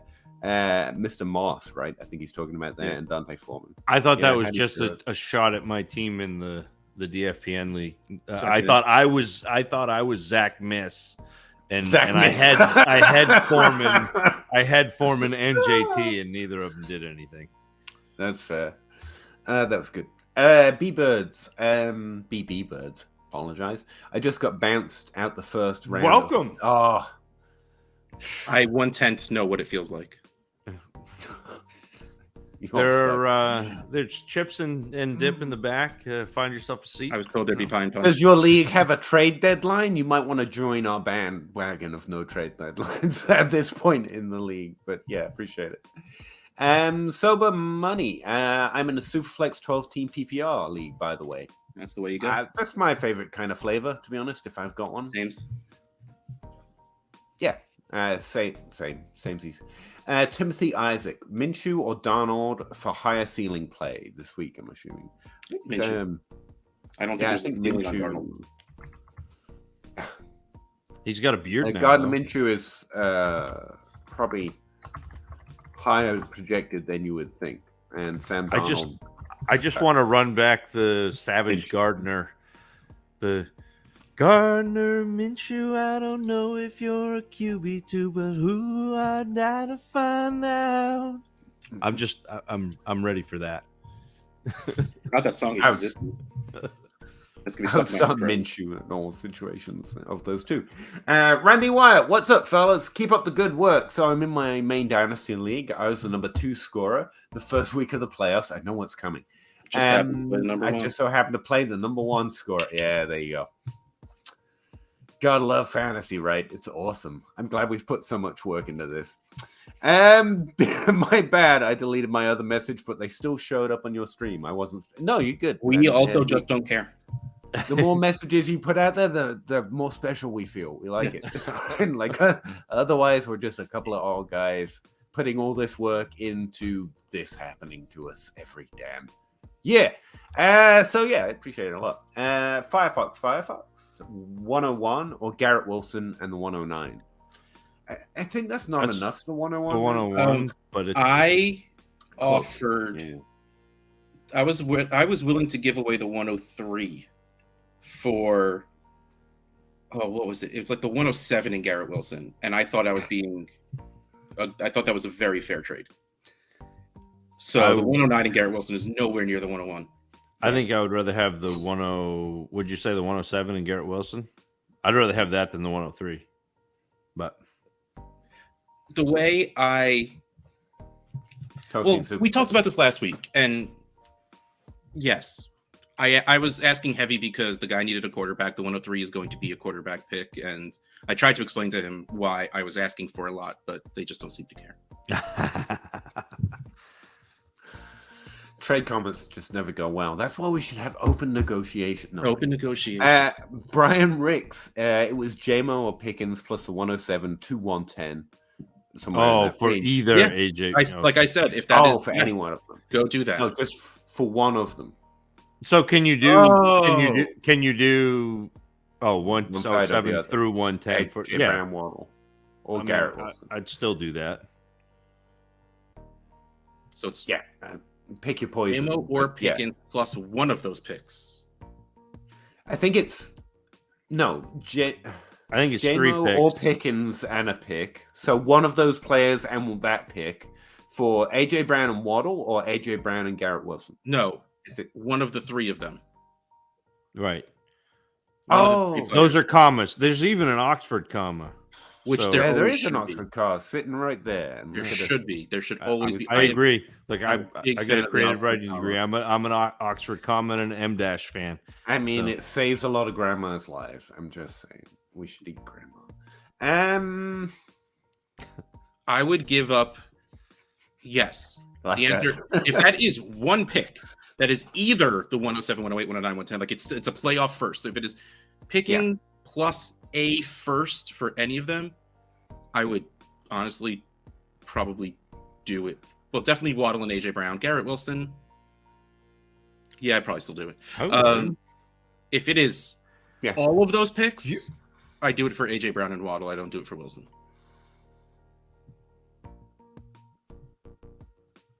That's fair. I think yeah, I think you're gonna come around on Wilson. Like you don't have to pay that for Wilson right now. So That's like what I'm I saying. wouldn't in value, but like man, he's gonna. No. I believe in the player. I wish he wasn't on the Jets, but it's really a matter of actual value, not what I want. No, I get that. I don't always do actual value. So No, that that absolutely bites me in the ass every once in a while. Like sticking to what I feel like value needs to be, but it's how I stop myself from overreacting to buying players I like. Peter, quick, myself over. This next one is CD Lamb, and we can just. I don't like this question. I'm looking at it. CD Lamb or Lave and DJ Moore. CD Lamb. I don't. Yeah, it's. I think. Yeah, it's Lamb. See, here's the thing. It's Lamb. Going into next season, they'll probably be back to back. Who? That's the thing. They're all going to be and Lamb. Close. I don't think. Yeah. They may be back to back, but they are not in the same tier. No, I like CD Lamb a lot more, but like Olave there's was so 10 high not startup so long ago. Between them. Yeah, it's Lamb. It's not my fault. People are wrong. But that's what we're dealing with. We're dealing with people's values. I don't have to deal with no. So I don't have to deal with people. Like if I look at this, I am dealing with my team. I want CD Lamb. I don't that's fine. I want CD Lamb. I tried so hard to get CD Lamb in one league, it just didn't happen. Stupid Cowboys fans are such homers. I tried to get CD Lamb. A shot at Casey. No, Renshaw. Okay. I was told that CD Lamb was greater than Jalen Waddle. That's what stopped me getting him this offseason. I'm like, I'm out. I'm priced out. Like, I'll just go trade him for more Waddle. And that's why. Yeah, trading for Waddle is always the right answer, too. It was this offseason, it turns out. Also, my only running backs are Brees, and I have the 101 and 102. You are good. The word only should not be there. Yeah. You've got all the running backs you need. Just hold. And yeah, in that case, I think that makes the idea of doing this even stronger because you're going to have two great running backs. And if you have any, like AJ Brown and Waddle, that's a start of a fantastic team, in my opinion. That's Randy still Wyatt. Yes. Sorry. Randy Wyatt and an Oxford comma. 14-team Superflex, start 8. PPR, non-tight end premium. What draft capital would you offer to get Bijan Robinson? It's a 101 question again. I have the 103 and the 104, the 106, the 108, the 201. I have 224 firsts. See, here's the fun part. Man, you're going to find a very start 8. You're going to find a very interesting area of the world when you go past 12-team Superflex. Yeah. There are going to be people who will take a quarterback first. And honestly, it's not insane. It's not insane. But I don't agree with it, but it will happen. I think regardless of what you think of Bijan, regardless of what you think of these quarterbacks, Bijan's worth more. But people in Superflex overvalue quarterback a lot, especially in rookie drafts. Like, we always say that's where you get quarterbacks. They're the cheapest in the rookie draft. No, this will literally be the cheapest you will get Bijan Robinson in forever for one rookie pick. Like, it's for a while. It was Bosch's argument for Pitts. This is literally and like the same thing for Chase. Like, he's always been overvalued except for that rookie draft. Yeah. This is the only time you will get them for one rookie pick.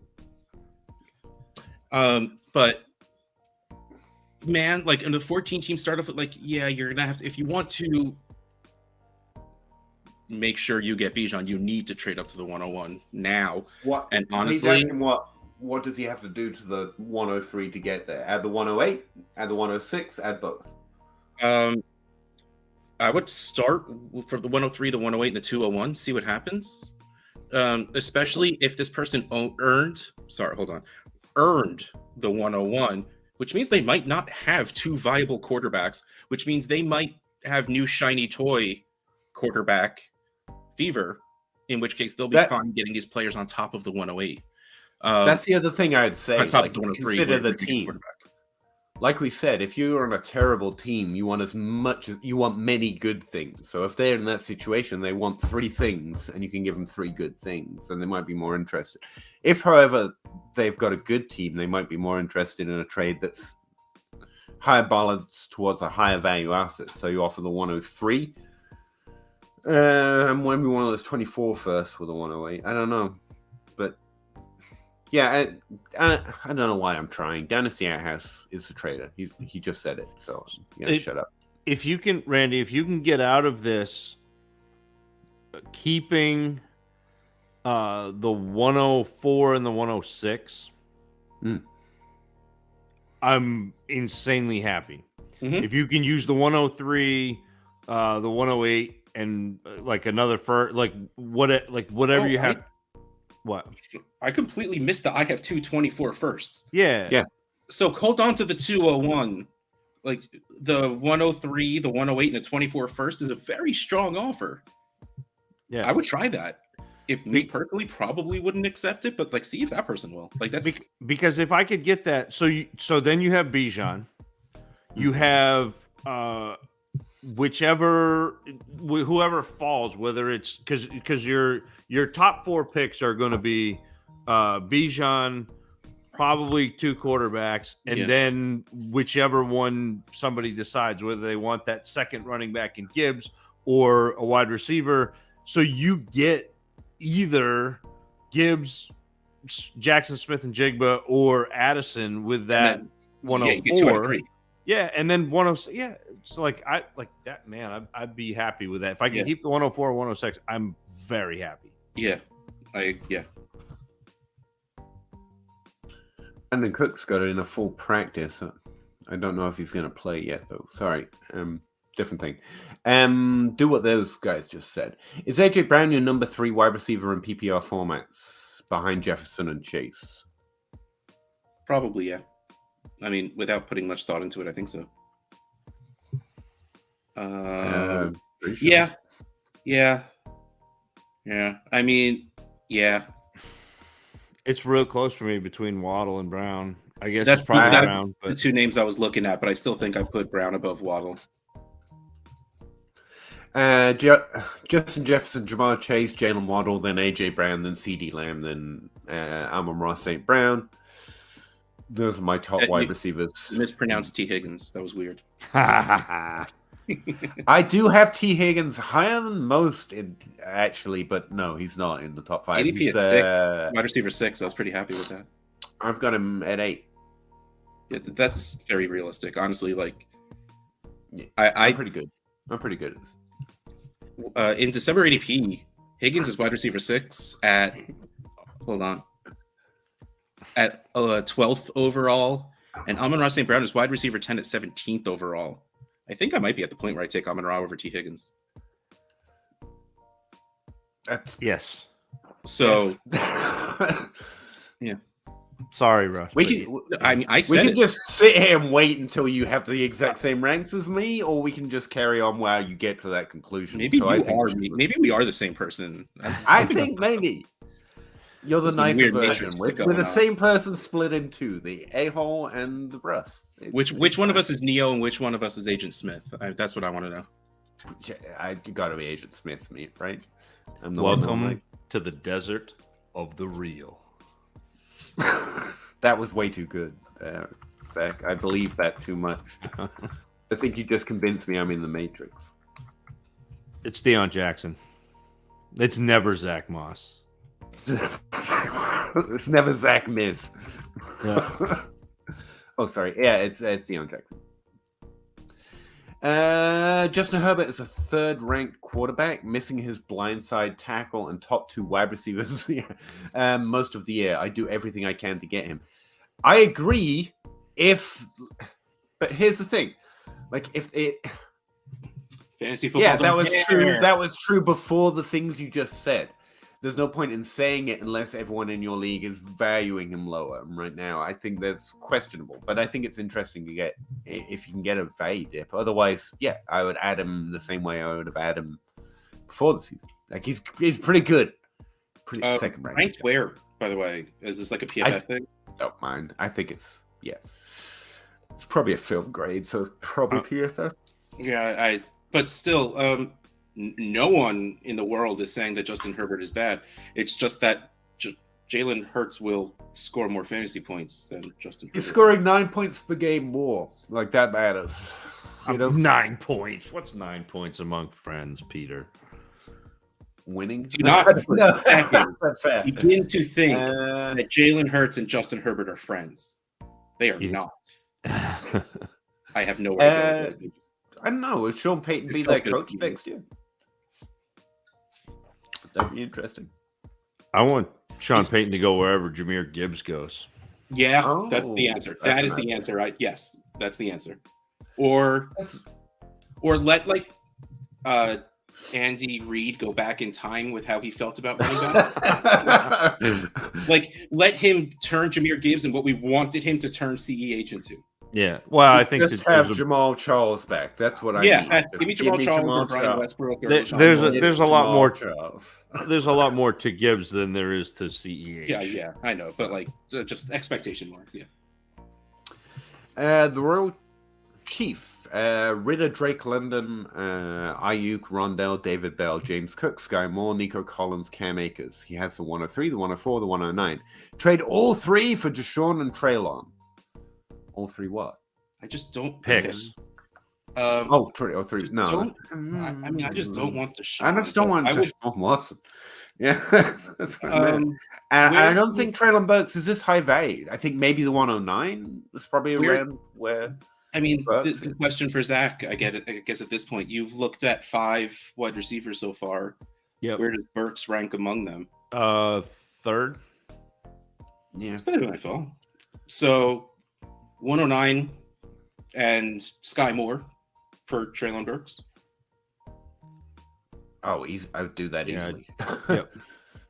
I think that gets thought of. Like, I mean, I think you have better trade options than just trading all three. Especially if this is super flexible. Well, I'll scratch that. I don't want to give up the 103, 104 for Treylon Burks. Can I just trade James Cook? Please. No,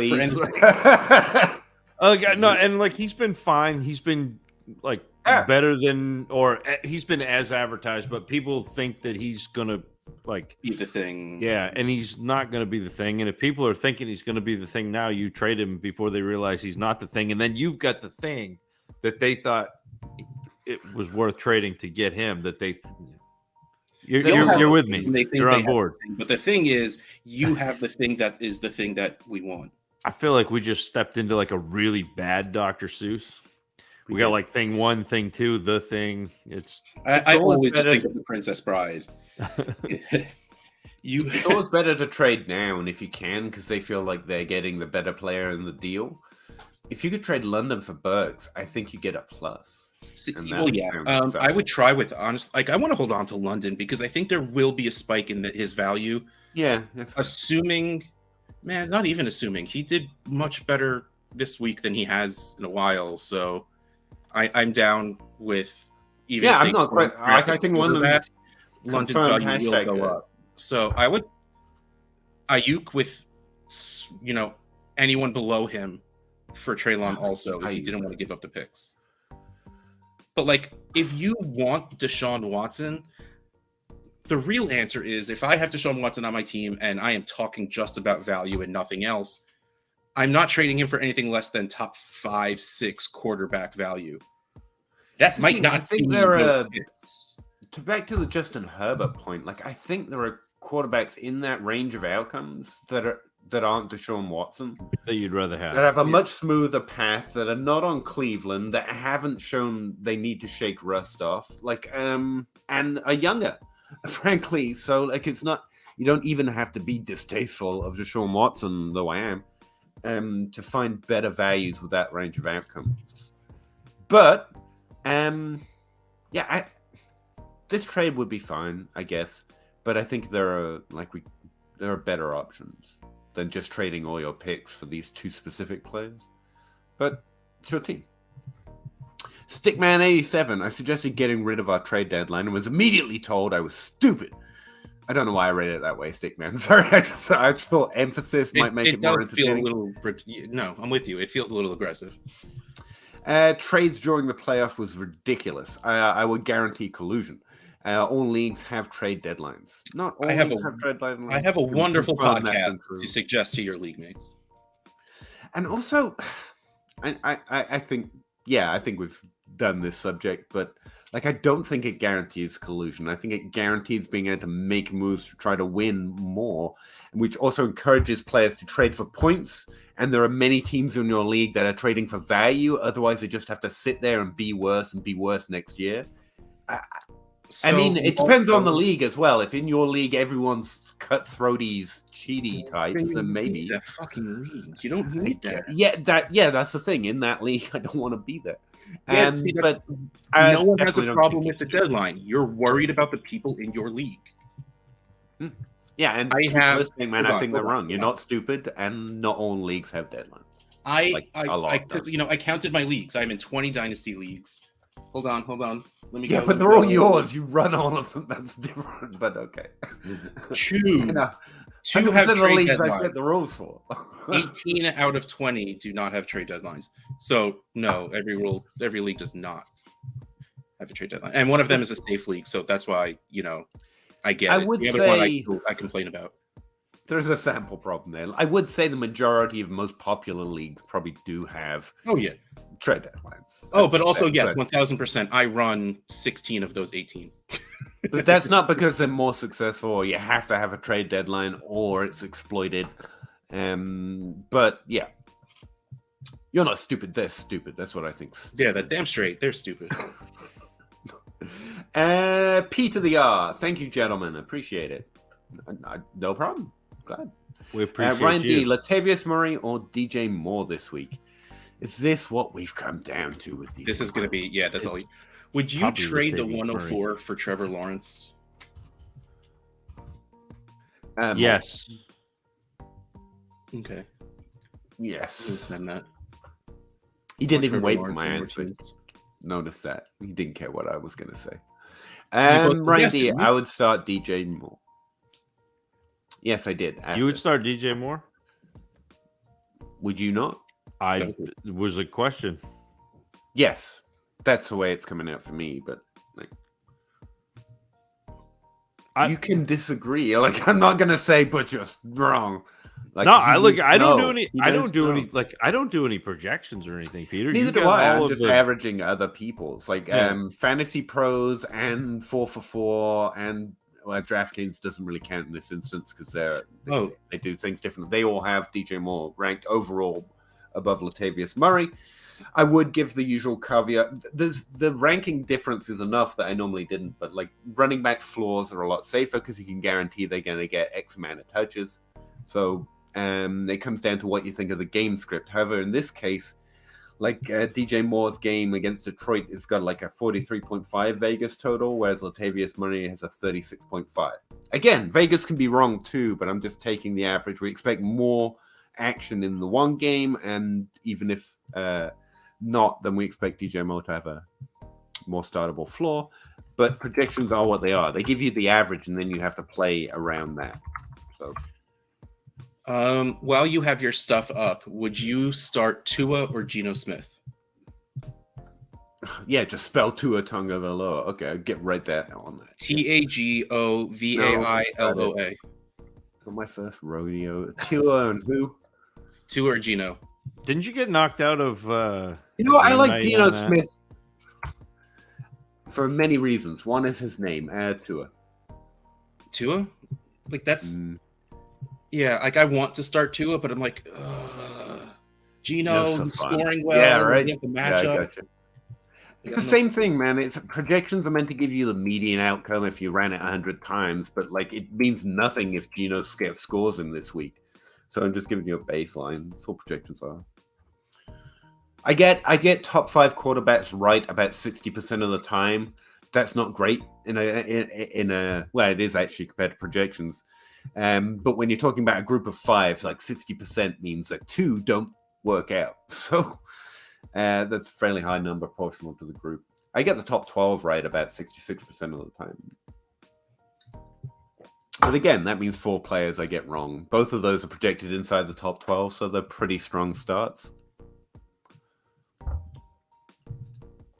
I don't think either's gonna disappoint you too much. Sorry, talking my projections now. Andrew I asked for it. Lamb is so good, they're going to sign OBJ. Huh?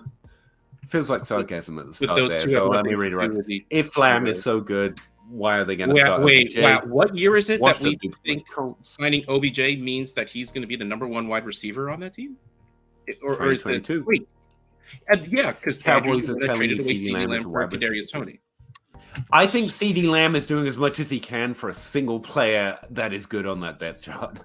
But so this is again. That's the problem. This is another one of those psychological things where CeeDee Lamb is doing most of his damage from the slot, so he cannot be a good player, like Justin Jefferson or AJ Brown or how we lust after everyone to get more slot Cooper Kupp, so they become more consistent. Yeah. And I think they're signing OBJ because they don't have another person to catch the ball. I mean, how else are you going to replace T.Y. Hilton if you don't sign OBJ? Double coverage and playing in a situation that tries to be limited of breakaway plays. And I tell you what, I saw something else on this the other day. It was someone else's tweet, and they quote tweeted someone else quote tweeting. But it was someone complaining that they didn't want JSN because they wanted a tall wide receiver to play the X, like Justin Jefferson or OBJ, like those types. And someone was quote tweeting their heights all exactly the same or shorter than JSN. Yeah, it's like it's the exact same brain condition where you're like slot player must be small, feeble, beta, and it's like no, they're big, tall, and strong. Like, isn't like like we want an alpha like 5'11" OBJ. Like it's not. And OBJ did his best work in the slot, but whatever. Like OBJ. I think the team needs another weapon, and I think that would help CeeDee Lamb. To be clear, I don't think you're wrong on that. Like there needs to be another weapon on that team. Slants and CeeDee Lamb. That's it. Like you just what CeeDee Lamb doesn't necessarily do his damage down the field either. Like CeeDee Lamb's running the same OBJ routes, those slants and that sort of thing, and like. CeeDee Lamb ran, it was like 53% of his routes in college from the slot. Because Peter, you and I had this whole conversation about CeeDee Lamb coming in, and I was like, I love CeeDee Lamb, still do. Yeah, but I have a screenshot of this conversation, but you like poo-pooed me because I was like, CeeDee Lamb's going to come in and run out of the slot, and he's going to do this, and you're like, and then he did, and you're like, and I was like, okay, cool. I don't remember being all but okay. Maybe. I'll send you the screenshots, and I'll send Russ just so we have fun. I love how just like I don't remember how being all but okay.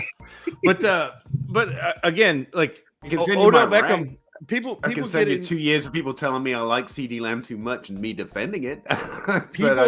People get in Odell Beckham because he made that like one catch, one hand catch in the end zone, and they forget how many slant routes he ran that he caught an 11-yard slant from Eli, and then he took it 50 yards.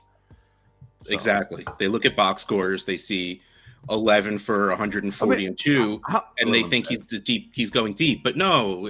How many people told me that Justin Jefferson couldn't run routes because he was just a slot receiver? Like coming out, like that was the thing. Those two. I got a similar thing. I was told he's a wide receiver 2 on his team, which is another synonym for slot wide receiver. I think most people did, and I was like, I don't know. Then again, Odell Beckham was the number 2 wide receiver on his college team. To Jarvis Landry. That's right. It took me a second to get there, but I got there. Mike Williams, Hymany. Zay Jones or Mike Williams? Anyone? I would start. My projections would say start Mike Williams. Zay Jones is just doing really well, and Mike Williams is streaky. Yeah. I think I would pick Zay Jones, if anything, just because there's more of a chance Mike Williams gets hurt in the middle of the game. Like that, I would play that scared with Mike Williams right now. That's actually fair. I'm going to start Zay Jones in in my one league that I'm still in because I could get him off the waivers this year. Oh, yeah, fair point. Like, that's so... I could not get Mike Williams. Would you trade the 101 for Trevor Lawrence, Chris Olave, and the 109? Yeah.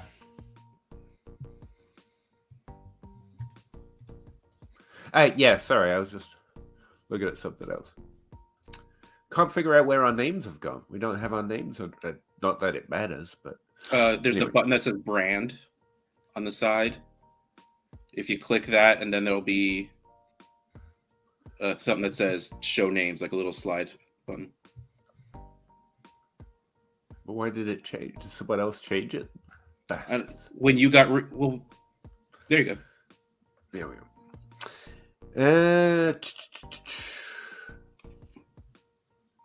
Wow, I don't have the balls to click send. Like I'm sitting here staring at it and just like.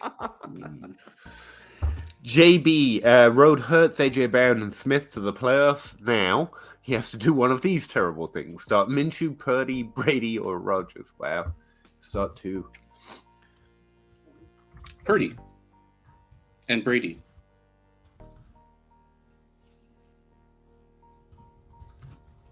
I'm Because ignoring you. how many points did Aaron Rodgers score this week? Was it more than 20? Was it more than 20? I don't know. It wasn't.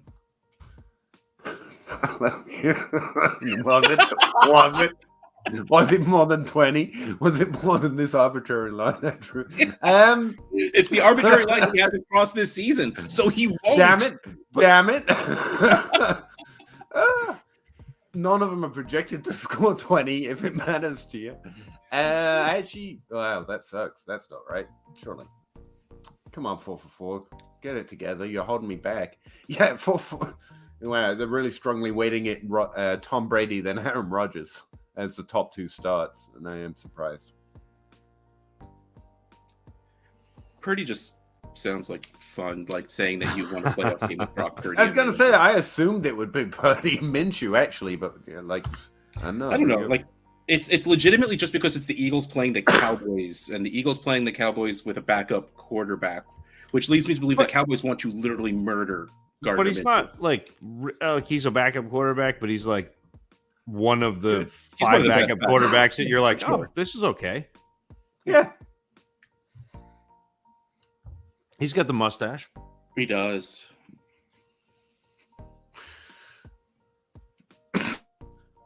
He's third. Zach, are you low on Quentin Johnston? He's three. Or have you just not gotten to him yet? I am not low on him. He's 3. 4 if you put in Treylon Burks. Treylon Burks was in last class, Russ. But we're talking about. We talked about it before, and you put Treylon Burks at 3. I did. I prefer Treylon Burks to Quentin Johnston, but not by like. I know the two had absolutely nothing to do with it, but I was looking at Treylon Burks' name, yes, and it made me want to bring him back up. They're very close, but yeah, like Quentin Johnston's fine.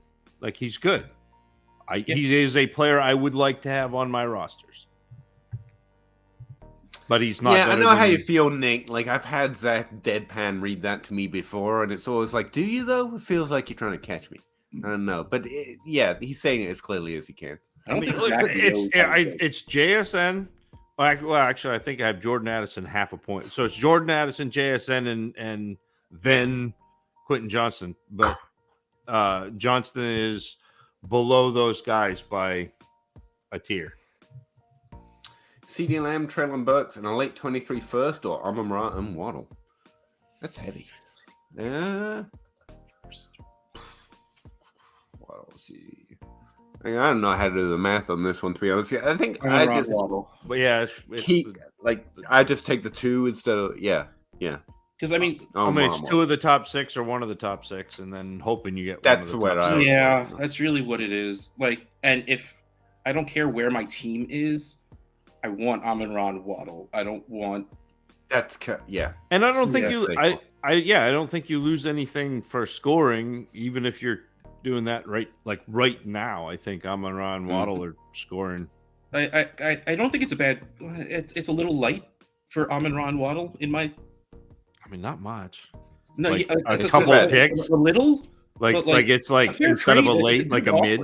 Yeah, it's a strong offer, but to me, like, yeah, that's just 2 very, very good people. Even though we just kept talking about how much we like Burks, but CeeDee Lamb is good. Yeah, Amber. Yeah, Amon-Ra Waddle. You stick with the good stuff, or I'd be fine sending that away to go get them too. I would say if your team sucks, the other side has more potential. That late first has more value upside, but like I don't think you even can think do better. so. No, I don't think, and if you've got Amon-Ra and Waddle, I don't think your team sucks. To be honest with you, so. But also, I think you can do something better by moving one of them individually. Yeah, exactly. Like I'm just not a fan of that. Just no. Michael Cole, 12 team Superflex start 11. Give Allen, get Fields, the 107, 23 second, and 24 first. Josh Allen for that. It's not enough. I still think I'm hanging on to Allen. That's not enough for Josh Allen. Even though it's nice, it's just not enough for. Like if that was the 103, then maybe we could start talking. But especially start 11, that's deep. No, the answer's Allen. It's not bad. It's just not the 101 good. Like that's the 101 in the startup. Same league, trade Waddle for the 107 and 24 for it's Waddle. It's Waddle. Too cheap. Yeah. Too cheap. 103 for Kyler. That's close. Kyler. I like that. I don't even really like Kyler, I was a little low on Kyler before he got hurt, and now he's gonna miss a quarter at least of next season. I still think it's Kyler. Yeah. Yep. We said something funny. I'll take it, man. Gazerk. Somehow I made it to the semifinals. Not somehow, because you're awesome. That's how. My tight end options are Higbee or McBride. Oh, that's not great. Higbee. I think it's Higbee, not McBride. To be fair, yeah. 4 catches last week. Not even trying. Yeah, it's pretty good. Higbee. McBride is playing Hill, this week with the terrible former Penn State quarterback. McSorley. Yeah, who is really a hockey player. Don't tell.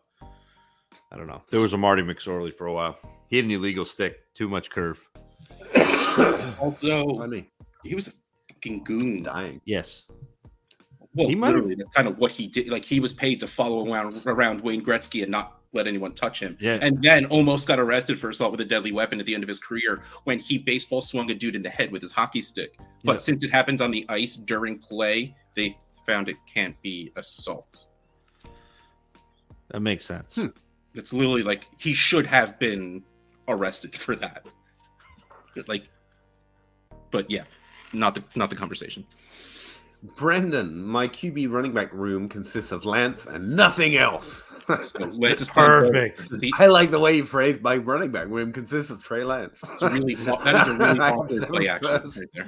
3 seconds, including those picks. Thinking about trying to trade up for the 103 to the 103, from the 103 to secure Bourgeon Robinson and 2 quarterbacks. Thoughts? I would. Wait, hold on. Wait, what? Thinking about trying to trade. You're trying to get the top 3 picks, basically. Yeah. Yeah. Yeah. Trade up for the 104. Honestly, throw the 3 seconds from the 104 to the 103. I would do that without thinking about it. Yeah. Because I definitely don't want to add another first. You wouldn't add the 4 to the 5 to go up to the 3, though. Right? I don't care if I have the 12. I don't want to add it to move up that 1 pick. Yeah. You might have to, because it's, again, moving up to get a quarterback, which should be expensive. I wouldn't do this yet, though.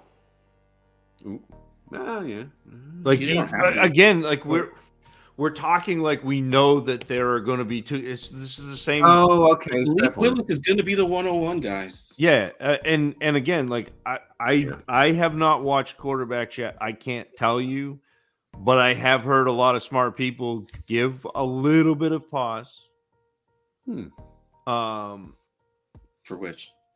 For Stroud, I think.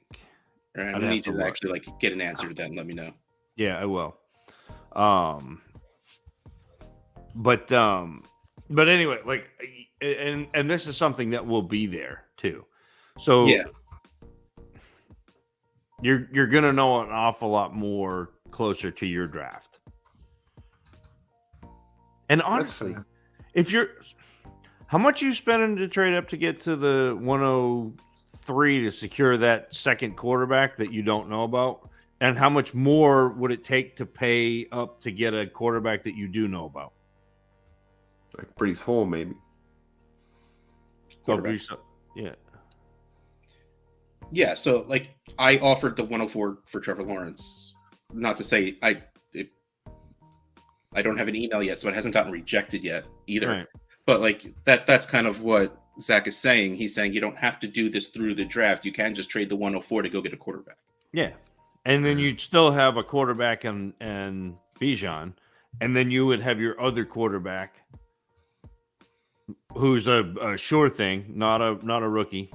And then you'd have your upside with Lance. Like that to me is I'd rather, instead of getting 2 rookie quarterbacks, I would rather get an established quarterback with one of those other picks. Keep my 101, keep my 102, get an established quarterback with one of my other picks. And even if I have to add a like if I go 104 plus a late first, like I'm fine with that.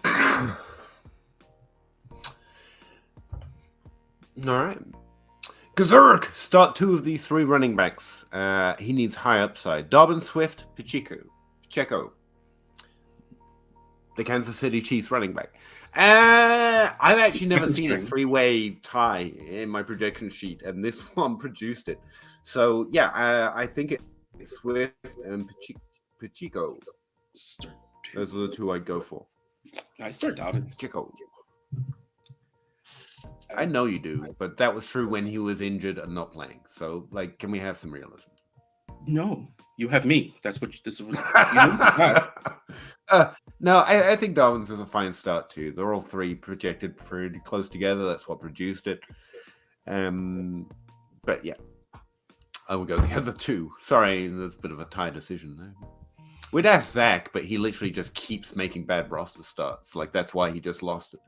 The Scott Fishbowl. The Scott Fishbowl I started at like 79% efficiency. It was awesome. It was awesome. Sorry. Brendan, rest of my picks would be shots at running backs. He has AJ Brown, CD, Kevin Ridley, Pat Fairmouth, 324 first. Again, don't do that. I can hear Russ screaming in his own head. Draft for value, trade for need. I don't have to do it anymore because I got you two. That's you have no idea how happy it makes me. But like they're very well may be running backs, but if at the 104, if you don't trade the 104 and the 105, and those 2 wide receivers are there, Jackson Smith and Jigba and Jordan Addison, do not draft a running back there. Don't do it. Like, if you get into the back end and there are guys like Zach Evans and Kendre Miller and Sean Tucker and like Charbonnet, like that's fine. Like, draft your running backs, but like don't get in your head right now that this is how you're going to draft, because take the best player and then trade them for what you need. Royal Chef says he appreciates us, guys, and we appreciate you, man. Thanks very much. Nick says he decides his start-sit decisions based on Vegas yardage, reception, and TD odds, which honestly I've heard like professional DFS players also use. So if it's working for you, I'd pick it up. Yeah, I mean, it's like anything. If you get familiarity with it, you know how to read it. That sounds like a lot of math.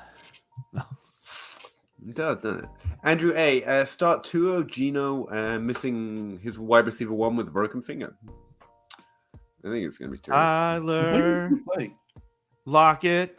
I like it balls.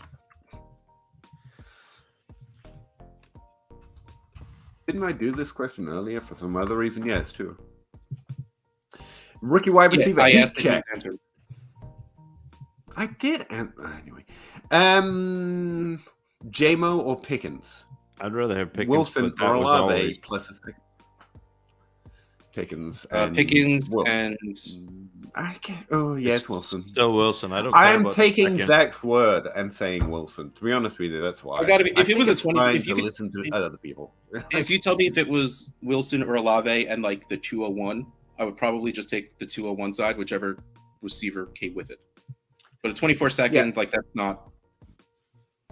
Wilson and Olave are pretty close to me, and I give the decision to Zach. He's got a very strong feeling that one's a little bit better. Not a lot. he's not saying a lot. I mean, Yeah. Let's, if only so, we could have seen them on the same team, Peter, we could have made a decision.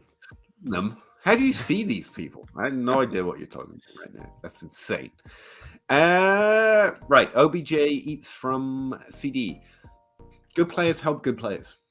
I don't think they harvest each other this way. But any thoughts on Justin Ross? Tears. Yeah. Tears. Hashtag Team Clem's a big wide receiver. Free agent we all got excited about. I enjoyed it. I don't know about you, but I enjoyed everyone being interested in an undrafted free agent. Andrew A. His rookie year reminds me of the kid from Green Bay. Who are we talking about right now? I don't know. Justin Ross. Oh, you must be talking back to Saban. I mean, yeah, I don't know which Green Bay player we're talking No, about. it can't be. It can't be Justin Ross because he hasn't have a rookie year yet. He was injured. Yeah. I have him on my taxi squad. I don't think Sky Moore is... No, he's not. So I'm hoping for upside. Yeah, by the way, we definitely said this like week 4, week 3. We said it during the draft. Like, Sky, if you can get out of Sky Moore, I would advise getting out of Sky Moore. But yeah, Sky Moore isn't the threat. It's just undrafted free agents have a hard time finding opportunity, but I think it's a pretty good player if he can get there. But I want 1 or 2 just in case shares of Sky Moore, which I honestly don't have, just in case Juju doesn't resign. I don't even care about that. I think it might be a little interesting, but I'm not going to pay more than. Yeah, I'm not going to get it because I don't really want to pay for it. I personally love throwing my shoulder behind confirmation bias, so I'm all the way out, man. JMO or Dotson and a 23-second JMO. I really don't. Again, I don't think Dotson's gonna do much. The second is interesting, but I think people will be more excited about JMO at some point. JT or the 107 and 109. Sorry, Taylor. Can you cover that one? I think it's Taylor pretty easy, actually. Yeah. It's still Taylor. I need to find one you guys can talk about. Toronto Dave says football guy in party hat. It's true. Discuss. It's true. Yeah. Hey, Dave. J.K. Dobbins for 3:24 seconds. Dobbins. Even if he doesn't become even if he runs like he does right now for the rest of his career, the answer is still J.K. Dobbins. Like, I hope he's still getting healthier. I'm not even a particularly big Dobbins fan at this point, but it's still Dobbins. Yeah, it's Dobbins. Great memory, Outhouse. McSorley hit Donald Brashear in the head in Vancouver. I was at the game. Oh, you were at that game. That's crazy. That's cool, but still shitty that it happened. Addison is 175 pounds, soaking wet. Marquise Brown and Devonta I have no idea what this is about. Yeah. No, we BMI Twitter is gone. We are not starting it again.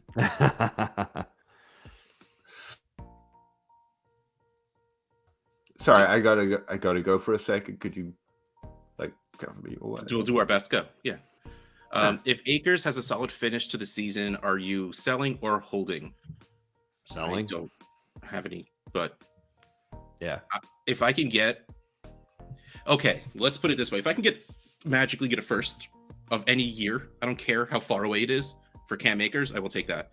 Other than that, maybe if we're on the clock in the early mid-second and I see a player I really like, I would make that move. But I don't feel the need to do it now because I don't think anything will lower his value between a strong finish to the season and the start of next season, because they have to bring in another running back. They literally don't have enough. Right, but we don't. So here's the weird thing about value is we don't react until things happen.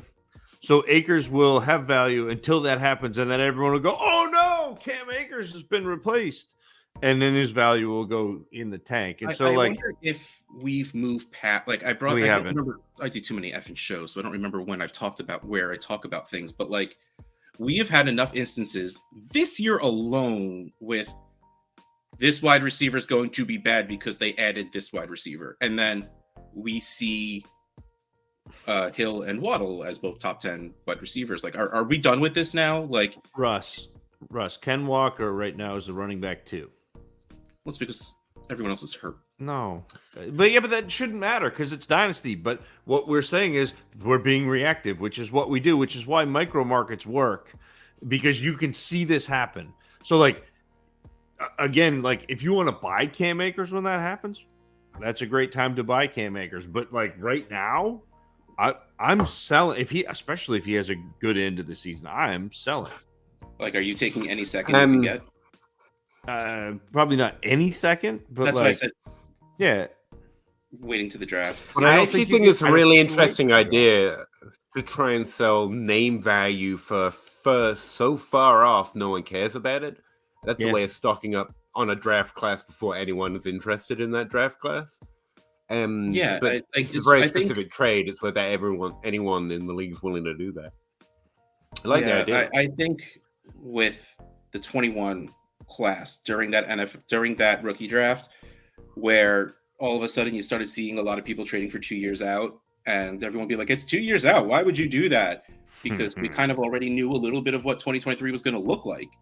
So I think the taboo or stigma or whatever of trading for future years is a little less than it used to be, but I still think you have a lot of Dynasty players that'd be like, "Oh yeah, that's 2 years out, whatever, I'll just do that." And honestly, there's a lot of times that's me, and I'm not gonna lie, like, yeah, but it is absolutely a viable strategy when you are like full on rebuilding.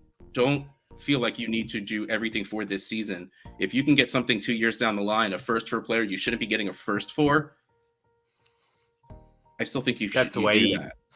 That's the way you end up saying things like, "I have 7 first-round picks this year," and everyone's like, Exactly. Because I like them when you didn't. It's how will Herbert's return affect Montgomery? My first reaction to this is it works the other way. If Monty's not there, Herbert's good. If Monty is, that Herbert's upside decreases. Did something change this year? Like, did Herbert take over the job and I missed it while Monty was still on the field? No, I don't think so. Again, one of those default rules in my head is an NFL likes its own farts, and they drafted Monty higher than Herbert, and that's always going to be a thing. But maybe I'm wrong. I mean, for the beginning, it felt like Herbert was taking a little bit of work, not a lot, but a little bit. Yeah, I think that's fair. I don't think it would greatly affect him. That's fair. It could, at this point, it might be more of a committee than just an outright bench spot. That's fair. Is DJ Moore worth 323 seconds? Yes, he's worth more than that. Right? 323. Right. Yeah. Give Mixon and the 108, get the 110, and 108 and 110 get JT. So the 108, the 110, Mixon for JT. It's a lot, but it's probably okay. Yeah, I'm assuming he's. JT, but I would rather not trade for a running back. I'd rather go try to get Amon-Ra St. Brown or Waddle or I'm just checking right now. Like Taylor's not starting, right? This isn't you buying on JT's dip. This is you paying JT prices for JT. Like this. Yeah. So this is why I like having Zach around. And you heard it before when we were talking about, he's talking about micro markets, and I'm talking about, the regular move of the NFL and all of that stuff. I am really bad at tunnel visioning in, I see bigger pictures when it comes to trades. So someone asked me a question, I answer the question, but Zach's like, but what about that over there? And that's insanely helpful. And that's the right answer in this situation. There are much better things you could do with these pieces than spending it all on Jonathan Taylor. And again, that to me, that's the value of having people who do things well that you don't do well. Like that again, that's my whole strategy is I understand what I do well and what I struggle with.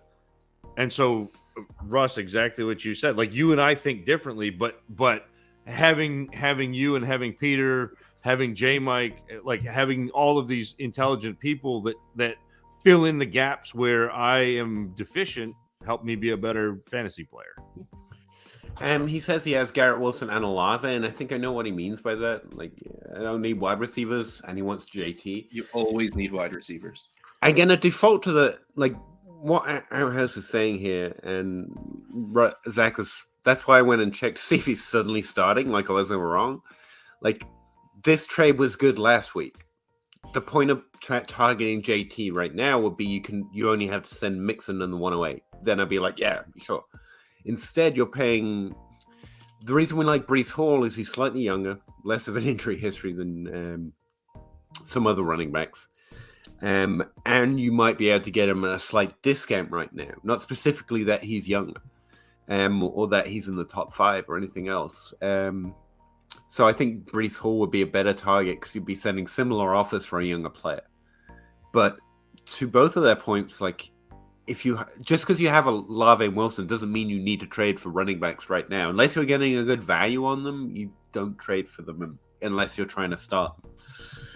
As a rule, that's the way I play. Anyway, so I just want to put it as. Sorry, Andrew, I've been staring at this. I don't know. I don't think it's going to make much sense. Those are wide receivers coming in, Peter. Yeah, Charlie Jones, Purdue, Rashi Rice, taking us. Yeah, and all those numbers. Yeah, I mean those are guys I haven't watched yet. He probably copied I will get there. like a spreadsheet, and it didn't. That's what I mean. The formatting means that it's a little hard to figure out what he was trying to say besides their names. Chris Donna, I apologize. Chris, I have Hurts and trying to decide who to bench between these 3 for my Superflex spot. Judy, Dobbins, or Foles. Leaning Foles. I think Hurts plays. But regardless, who's a better start? Jerry Judy, J.K. Dobbins, or Nick Foles? Foles. Yeah, I probably am not playing Foles, which is weird, but not for me. I mean, he'll. No, I know. Well, it's not really. It's not really weird for me either. But like, it's weird not playing a quarterback. Most people go, "Oh, you're not playing a quarterback in your super flex spot." Me, I'm going.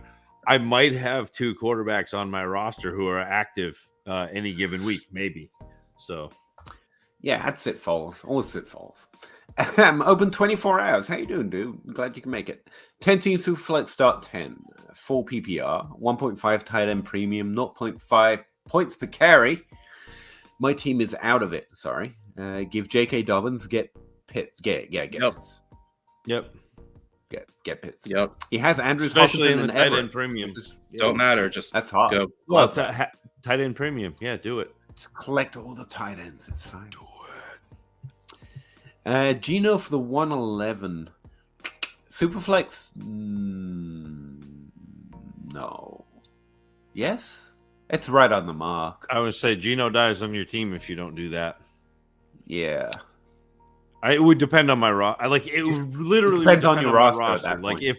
if I have 2 other quarterbacks, I'm making this deal. If he's the guy you're starting next year, if you don't trade him, then just keep him. But otherwise, if you just lost a QB, like if you're in the playoffs and something happened to, like maybe you had Lamar and then your backup QB2 just or whatever, I would pay the 111 for Gino. And honestly, I wouldn't be that angry if he didn't even start next season. He is scoring that well and would give that much as the QB6 scorer to your team for the next 2 weeks that I would pay that to try and win. Yeah, I think it's fair. It comes down to what you need, what your team's at. Yeah. How do you evaluate 24 first? I don't. They're a theoretical thing, but okay. No, you listen to Travis May. That's fair. Then a year out versus the most recent first. Actually, that's the answer. You try to get a sense. And again, I'm not plugging into this class yet, but I've heard things. And the 24 class, same. But yeah, I have a few people I follow that kind of give a heads up as there's a lot of stuff we should know, like 2 years in advance. Travis May told us about, and Shane and Debbie Kane told us about the 23 class 2 years ago. I didn't have to focus on it just to hear from a few good followers in the Devi community that, hey, there's a good class coming down the pipeline.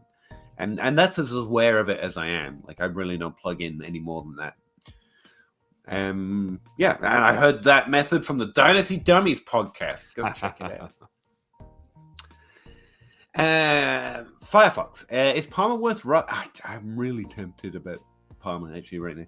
Is Palmer worth rostering, or are they just going to replace him in the draft? I don't think they're going to replace him. I think he's going to have a spot in the roster next year. The question for me is if they try to get a higher value wide receiver, if Keenan Allen and Mike Williams might be moved. Actually, that's where I'm at. I think Palmer's cost effective.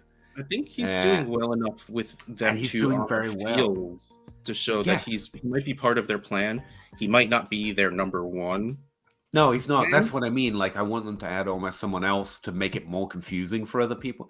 Yeah, I think Palmer might be part of the future plan. I think his draft capital plus his slow development into volume this year, like that makes sense to me. He's got Keenan Allen and Mike Williams, high drafted players who are very good ahead of him. That seems to explain what Palmer has done so far to this point, and he's been doing pretty well. Not as a one, but as a decent weapon on that offense. But it's hard. They're better trade targets, but I think I like him. A little different take, Peter, on this one. Okay. You shouldn't be rostering Carson Palmer at all at this point.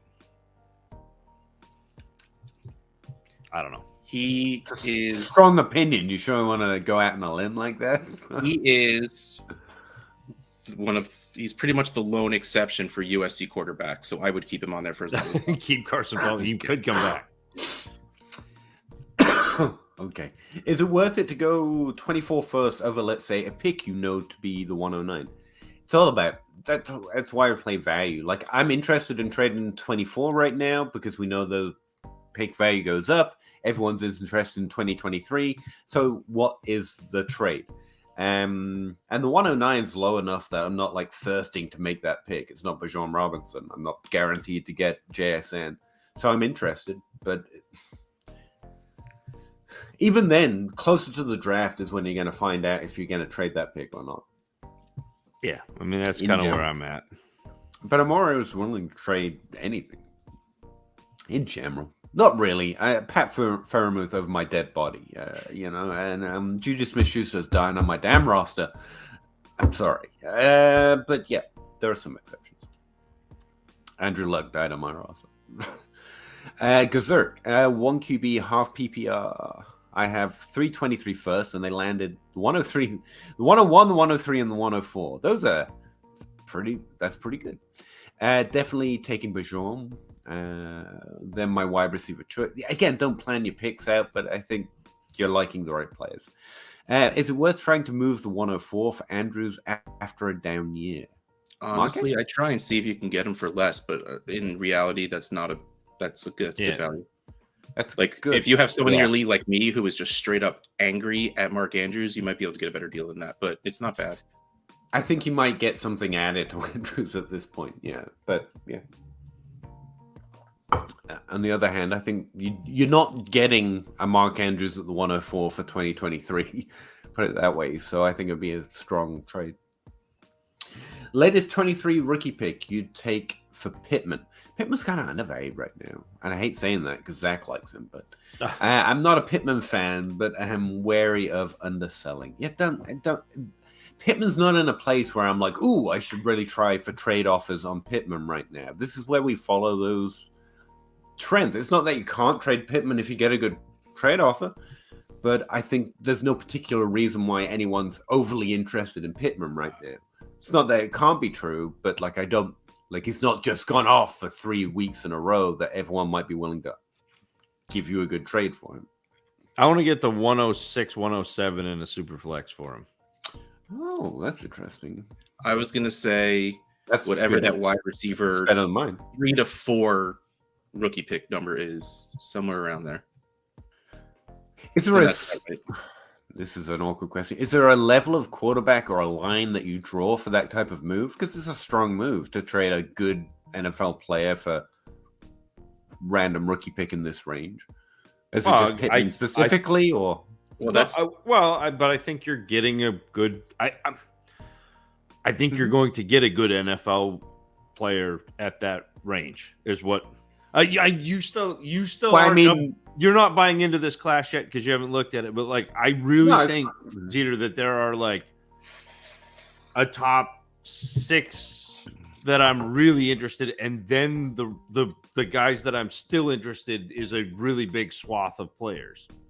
Well, I'm still slow to buy in, even when I like the players. But I just mean, like, Pittman specifically was brought that answer at. Is there a type of wide receiver or a scoring level that you're like, oh, yeah, Well, here's the thing. Dave is saying he doesn't really care for Pittman. So let's pretend he's just wants Pittman off his team, but he's getting the right value for it. And let's just pretend he still wants to trade away that value. He'll have more interested parties for the 106, 107 than he would for Michael Pittman. Yeah, I'm not disagreeing. I was just wondering, like, if there's more players you would do that for, if is it just specifically Michael Pittman? I was just asked about Michael Pittman. Is it also? There are probably other players I would trade for the 106 or 107. I know I'm usually being a dick, but in this case, I was just wondering, like, is it also I legitimately thought that was your or is it question. also Jerry Jeudy? Is there a level of wide receiver where it becomes, let's go get the new one? No, okay. Not really. It's usually pretty specific on how you feel about that player and how you feel about that player on that team. You should all run spreadsheets. I'm just saying, 6-point pass touchdowns. Pick one this week. Fields, Trevor Lawrence, Goff. Well, we picked Fields over Lawrence before, and I'm going to take Fields over Goff. Yeah, it's Fields. Gazurk. My tight ends are Higbee and McBride. I think we went through this one, sorry. So obviously need a massive upgrade. Well, yeah. I have Chase, Jameson, Judy. That's the Cooper. trade for Andrews, the 104 for Andrews. Yeah. Yeah, and the 104 for Andrews. Pretty solid one. Or a 24 first, a random 24 first is probably too low, right? For Pittman? Yeah. Like, if you can get like a 23 second thrown in, I would probably do it. All right. Shout out Palmer from Toronto area. Yeah, we know, Dave. You told us last week also. I love you, Dave. He'll tell us next week as well. You come back and you tell him every week, Dave. Don't let him shut you down. Randy Wyatt, my leagues, I'm sleeper, so I never have my own picks. Last year I had no 23 picks. Now I have 5 of the first 15. Wait. I don't know how that sleeper. I don't know why sleeper does that to him. I don't blame sleeper. Is there a glitch in the system that you just don't get your picks? But I bet 3 picks in the top time. Yeah, I don't know why sleeper would do that to you, Randy. Like, I don't. It's another reason not to play in sleeper, as far as I'm concerned. Justin Johnson, 1 QB, start 9, half-point PPR. He has Herbert, Mixon, Garrett Wilson, Chris Olave, Amari Keenan, Devontae, Jacoby, F-Muth? Is there another Muth? I want that one too. 23, 104, 108, 110, 111. Thoughts on roster build to 23. Here's his team. What should he do? It's another one of those. You have a good team. I'd trade Mixon. Yeah, like you can pretty much use the 104. It's one quarterback, so like 104 and 108. Go add some youth to, just in case with Amari and Keenan maybe aging out, and then honestly trade the 110 or 111 for a younger running back. I just sort it into very loose categories. So you've got Mixon, Olave, Amari, Keenan. I think someone could be interested in them more than I am. The 110 and the 111, and maybe even the 108. And I go a shopping. Go send trade offers for CeeDee Lamb, Amari, Amon-Ra, wide receivers that I like a lot or might like a lot more than others who I think are in a higher tier.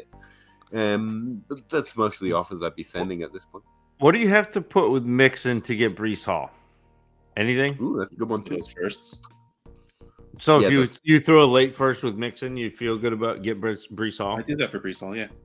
So that'd be one of the moves that I would make, because I think I love that. I think you get younger, you stay competitive at running back, and then you start making your other moves to build that wide receiver core or add another running back. Yep. I think Brees Hall's strongly on the send an office. I like that one. Do I do Swift or the 109? Swift. Swift. I don't even really like Swift, and the answer's still pretty easily Swift. He's already not that into the 104. He loves Andrews. Dynasty Trade Calculator has Mark Andrews in a tight end premium league, super flex, worth the 101. That's strong for me, but that's Is there. he, he's a pretty good start. He's still ranked as a pretty good start this week. I was just wondering if it's different. If you need to start, maybe go get Kelsey. But no, 104 for Andrews is solid. How would you guys feel about Mark Andrews if Lamar leaves? He's still really good. Still a good tight end, yeah. Again, it's why my underlining of why Mark Andrews gets volume is Mark Andrews gets targets. There's an interplay between quarterback and receiver, and yes, not having Lamar Jackson is worse for Andrews, but I still think he gets volume and he does pretty good on volume. I don't think there are many quarterbacks who get that level of volume or do that well. So it's worse, but I still think, that's where I'm at. You just got to balance your opinion of that situation. I still have him as a tight end 2 in Dynasty, so I wouldn't adjust him that far. Local liability. And by the way, just in case it's getting through into my tone, because I realize that might have sounded remarkably dismissive, I'm in pain. It's not you guys. Like, I've got some significant spinal stuff going on right now, and it's hard that I don't mean to sound disinterested. That's where my tone is coming from. Local liability. 12-team PPR, sit 1. AJ Brown, Lamb, Waddle, or Hopkins. It's the same league with Najee or Zach Moss. I mean, you gotta say Hopkins, right? I think he said Hopkins, yeah. Without Murray, you said Hopkins. Yeah. I'm not even going to look. It's Sid Hopkins. Najee or Zach Moss? I think you start Zach Moss. Sorry. Sorry. I was going to say you sit Zach Moss, and then I crossed over. Yeah, you start Najee Harris. He's been pretty hot lately, has he not? He hasn't. Yeah, he's been pretty decent. Najee Harris. Andrew A., I sent a link of the wide receivers production to the NCC if you have Addison over. I'm not there yet, man. But I appreciate links to data. I always do. We almost made it through a show. Most Andrew bringing up Jalen Hyatt.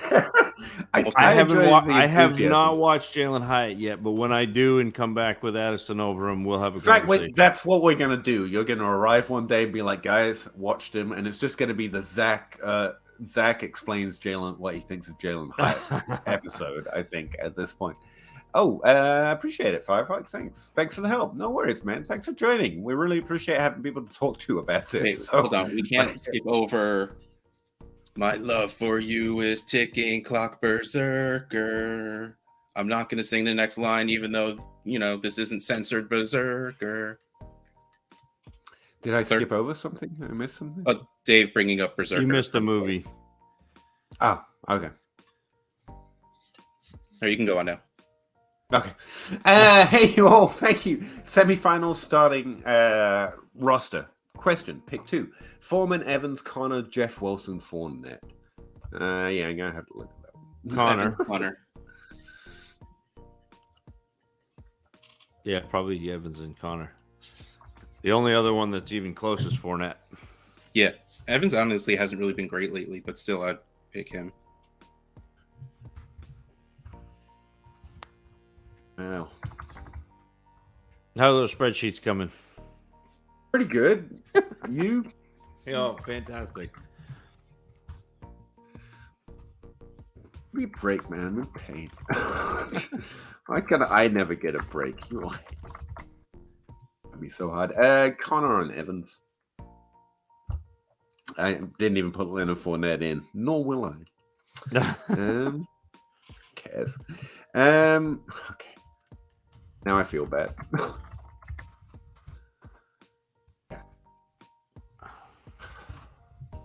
Fire sale on all Baltimore offense. Yeah. Offense. Well, valuable. He's saying trade all the ball. I don't know. Same answer. So this is wrong. It's not right, but it's not wrong. I mean, I honestly probably Do you really Dobbins, think Dobbins is better off if Lamar's not there, not to be. fair? Yeah. That it's an interesting team because I think it's going to be fairly competently run, even if they make a really incompetent decision and don't sign Lamar. So, yeah, J.K. Dobbins will probably be pretty good. So would Andrews. Worry about Bateman more than anyone without Lamar. How serious are we that we think that happens? So it's the kind of thing I wait to see before I. No idea. ESPN is in the entertainment business. Yeah. Lamar moving is entertainment. It would be. Then again, the NFL is getting more frequent on these big moves or trades, but there's nothing to help me guess whether. Don't get me wrong, that would be insanely fun, but I'm not going to believe until we are so much closer to it actually coming down to happen. I've heard the Saints, I've heard the Jets. I mean, yeah.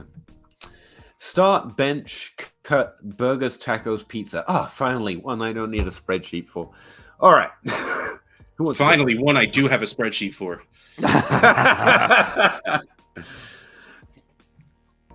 Honestly, I can't answer this. I just want to eat them all. Yeah, sorry. I legitimately. Okay, pizza is my favorite food, so I am starting pizza. And see, I think soft I have tacos, burgers on the bench.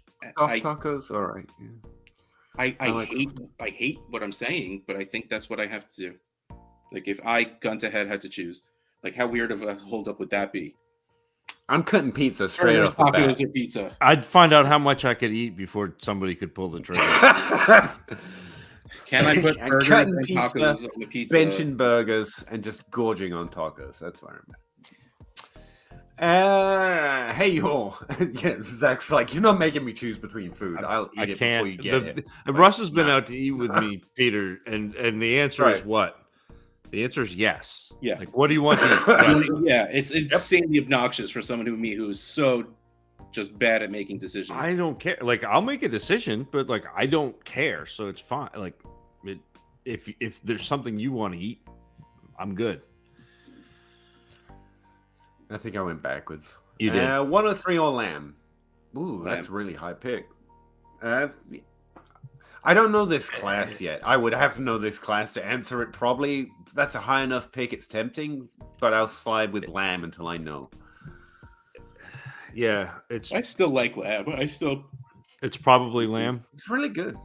If it was the 102, it's probably the 102 because that's the RB1 or a quarterback who should be good, but okay.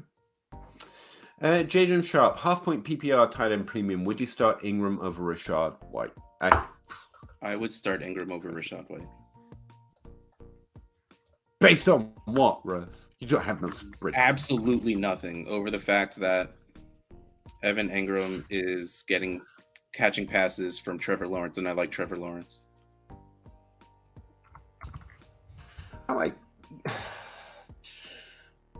Yeah, disagrees.